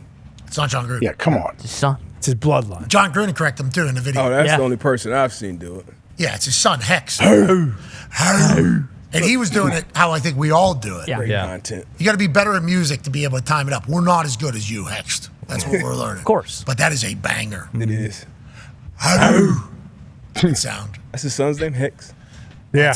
Hex Gruden. I believe it's Mike. H-E-X. I don't know. It's a banger, though. It is. I don't know how many other songs. Stage name. John Gruden's throwing 1,000 miles an hour on the paint, by the way. Yes, he is. On social media. He is throwing absolute heat. Yeah. Which we knew. Good ball coach. He wants to get back into football, he said. Yeah. This is a little football. What are we doing? He will be. I was watching film at 4 a.m. whenever I was fired, coach. Okay, can I just please get back into football? I'm sorry about my private emails I sent out. I apologize. I'm fucking sorry. Nobody else was emailing anything. I just love football. I'm sorry. That's seemingly what John Gruden is saying. Yep. And I'm watching these videos, and it's like, this dude is breaking down. He's all the way back. Every aspect. So good in the booth. So he was Monday Night Football. He was Absolutely He'll love probably it. coach the Cowboys next year. Jerry Jones making that play. Or the Jags. Didn't he sue? I mean, Well, if you just is make- he currently in a lawsuit with the NFL? I don't know, but if you just think make so. videos, Jerry's like, oh, that guy can coach football. Oh yeah, because Mike McCarthy. I remember Tom Yeah. Pelissero did that entire song and dance about Mike McCarthy running a team meeting in his basement every single day since the day he was let go from the Green Bay Packers. He had other coaches living in his house doing it every single day. That's right. They might not be coaching anywhere, but they are everywhere. Every day. Turns out that was not real. Yeah, Pelissero got duped. They set up a projector in the basement. Exactly. Drinking beers in there. We watch film. Good call. We watch film. Maybe that is how it works. Maybe Gruden understands that that's what happened with McCarthy, and he ends up going down to Dallas. Why is everybody thinking that Mike McCarthy's going to get fired? I don't know. I don't like it. Why is everybody just automatically saying that? Well, because everybody wanted to. Overreaction. Everybody wanted to last year. Yeah, if they don't go 12-5, it's worse than last year. Yeah, but Dak Prescott signs that massive deal with like a question mark of who's going to be leading the team. Maybe, I guess maybe. Was Aaron quoting him earlier? Stats are for losers. As I read a stat. Yeah, from a stat guy. Sorry, Hembo. Hembo, we don't believe that. And I think your stats at exactly the point he would go on to make. Yeah. So there's some stats I think that are good out there. Without a doubt. Speaking of stats, Jey Uso is now a champion as a solo. Congratulations, Jay. You'll be I back. was eating all night for you, pal. I was eating all night long. Now, he beats Braun Breaker, obviously, who we are a big fan of. That dog has been a great Intercontinental Champion.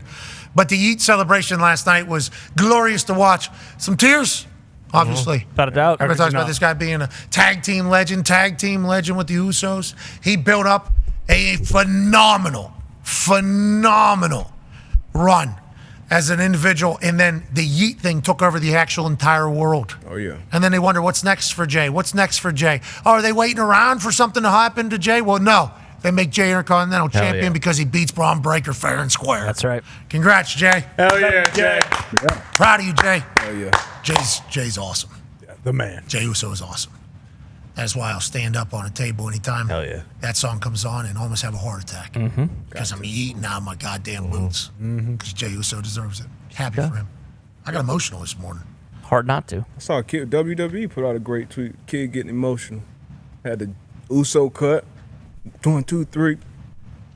Great. Yeah. Great content. Hey. I feel them. They love him, baby. That's the Yeet. That's the Yeet Nation right there. Yeah, it is. Right. Man. Kaboli cried. I saw. How could you not? What's going to happen with Braun Breaker? He'll be back. I think he's taking down Cody Rhodes. He should go after He might have his Gunther. eyes set on something a little different than the Intercontinental title. Yeah, you think so? You think, hey, did the Intercontinental title, got beat by a great man, Jey Uso. Exactly. But what's next for the dog? A little heavier, perhaps. Yeah. Oh, you think a big weight one? Yeah. Maybe. Oh, really? He's Braun done. Breaker, the dog, going after a heavyweight championship. He might. Terror Twin still at the top? Yeah. Who else is? All right, guys. What? What? What's going on with Judgment Day? Have you been paying attention to Judgment Day at all? Dude, I've been freaking locked in. Mommy, that headbutt. Oh, Jeez. well, Dom and Liv have just been rubbing everybody's faces. I know. Yeah, it's gross. Smooching. Yeah, it's definitely gross. I miss the WWE. I miss Monday Night Raw. Tone, please. This guy. Tone. Keep it in your pants, Tone. Jeez Louise. I miss the WWE. I do. I miss all the people over there, too. I miss the entertainment. I miss the shows. I miss the vibes in those arenas. Michael Cole is so happy right now what's going on with his teams. Michael Cole is living large with the Mets and the Jets. Yeah. The Mets are winning? I guess, yeah. Yeah. He'll send a text every once in a while. Mets just won. It's like, okay. Wow. They're in a wild card spot right now. Chasing down a wild card. Okay. How are the Yankees? Well, let's see. They already locked up their playoff berth, and if they beat the Orioles tonight, they clinch the division, and they have the best record in the American League. So I think the Yankees are doing just fine. Wow. I think they're doing just fine. How about the Phillies, though? That's my team, Dallas Goddard. Yeah, they clinched the first division title since, I think, 2011, I want to say. Wow. 13 years. How about the Pittsburgh Pirates? I know Paul Skeens got 167 strikeouts. Yeah, Skeens was phenomenal, obviously, but their bullpen stinks, and their I thought everybody made playoffs in baseball. No. I thought it was the least amount. Yeah, it's like basically like half. You know, all the shitty teams All of don't them? make it. They all get in? I thought they all got into that one game thing. Remember they dropped that one game thing all out of nowhere? They're like, all right, 172 games comes down to a Thursday night where this one team will take on this one team, and if you win, you're in, and get, and if you lose, you're out. They changed that. They don't do it anymore? That was the best part of it. 3 games now. Yeah. I assume a lot of people felt the same way I did, like, what would play all those games for if it's just going to come Yeah, down I to think one so. night? Like good teams who just like have a bad night, and it's like, oh, our fucking season's over now. And this team that fucking sucks, who just played good for one night, hey, we're not doing that. So Bob Manfred had to go back to the drawing board and figure some things out. And he did. He did. So now it's a 3-game series to play in? Best of 3. And how many teams are in the playoffs? How many teams exist in the league? There are, 30 teams in the MLB? And how many teams make the playoffs? Is it? Look it up. You said the least amount. You kept saying that like very confidently over there. Me? Yeah. Yeah, because there's only 12 teams make the playoffs. Yeah, there we go. College football. Tigers are still hot. What? Tigers Hottest team in might make the baseball. playoffs. Yep. The Detroit Tigers? They're in They the had playoffs a right now. 0.2% chance to make the playoffs on August 11th, and now they're all the way in that spot. That's why we love baseball. Yeah. Exactly. That's why I love baseball, don't we? Exactly why we love it. That's why we love sports. Get to see Shohei in the playoffs. Oh, yeah. Can't wait. Is he still... Oh, yeah. Yeah? 6 for 6 that one night. Is that still happening? Yeah, I mean, he's still... Greatest there's night of your- all time. There's your postseason picture right there. LA is a 1 seed. New York's a 1 seed. See, you can just buy championships over here. I like that. I like that. I like you guys do that in baseball. Whoever spends the most amount of money is going to win. How come Pittsburgh? Well, not always, because the Mets spent the most amount of money, and you can see they're fucking hanging on for dear life over there. Don't say Michael Cole's going to have a heart attack. You keep saying that. You think the Mets have a chance of going a run or no? It's going to be a tough series with the Pods. Padres are a stingy bunch. They don't spend money there, right? No. They spend a lot of money. Okay. Anybody in here doesn't spend a bunch of money? D-backs do not spend a lot of money. Cleveland? The Brewers do not spend a lot of money. Cleveland does not spend a lot. Detroit doesn't spend. Kansas City doesn't spend a So lot. there's a of lot of money. teams. Okay, I didn't know this about Hold the baseball. phone. I didn't know. So the Pirates could potentially, in theory, be a good team. For sure. I mean, a lot of these teams, like, let's say, like 10 years ago, sucked and like were really bad for several years.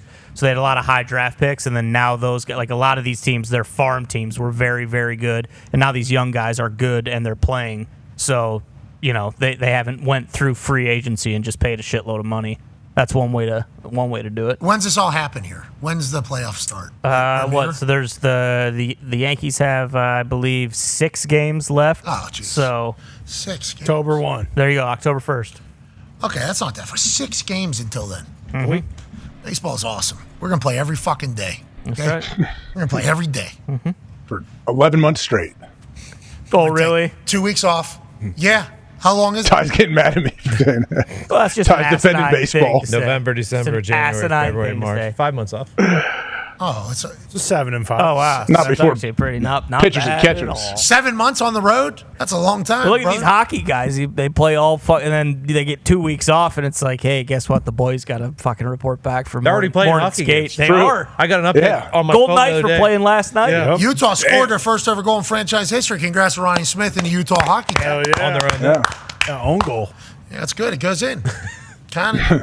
All right. Baseball's happening. Yep. Hockey's happening. Yeah. Basketball starting up. Baseball 3 weeks. And the NFL's starting to cook. Mm-hmm. College football's already got roads. Yeah. Football's going. President's Cup this weekend in golf. Okay. Live championships. It's a good just one. wrapped up. What's that? Live championship. John Rahm won. Just wrapped up in Dallas. John Rahm won the individual. A lot of eyes were on And that. Cam Smith's team won the team. Billy Rippers. F1's still going on too, of course. Nice. Oh, fuck. Wait all year to watch football. That's what I'm saying. Okay? I don't want to hear about the fucking live team titles. Yeah, Cam Smith. Sorry. What was The his name? Rippers. The Unholy Rippers? Yeah. I believe the Rippers. That team name fucking sucks. They won championship. Pick a new one. Fucking The league Rippers? sucks. Yeah. Who was the captain of that one? That Tom fucking Smith. sucks. Uncle Jesse. Uncle Jesse and the Rippers. Exactly. That's my Rippers. Yeah. Tom. What a Make sure callback. that's the right name. Did you watch Full House? Yeah. Okay. I didn't know you didn't watch Mighty Ducks, so. Full house. Come on. That's yeah. Danny, Uncle Jesse. Yeah, how'd Bob Twins. Saget die? What Olsen happened to him? twins. Bob Saget? Saget. Yeah. He was going to talk. All right. Be a friend, tell a friend something nice. It might change their life. Okay, rest in peace. All these. It seems like we're in a wild time. Hey, we're in this thing together. Hell yeah. Team on me. Jeez, Tom, really good day out of you. Fastball. Honestly, Tom, might be one of your best. Yeah. Yep. Proud of you, Tom. Yeah, baby, Big Tom. weekend Proud for you of you, coming Tom. up, too, Tom. Thank you. Oh, wait, Tony. Big weekend. Big weekend. Steelers coming into the Loud House. Good luck. All right. Tomorrow's a big one. JJ Watt's on. We got Universe Ball saying there's no injuries happening. Yep. Huge. This is good news. Great. All right, we're in this thing together. Team on me, team on 3. 1, 2, 3, team. Goodbye.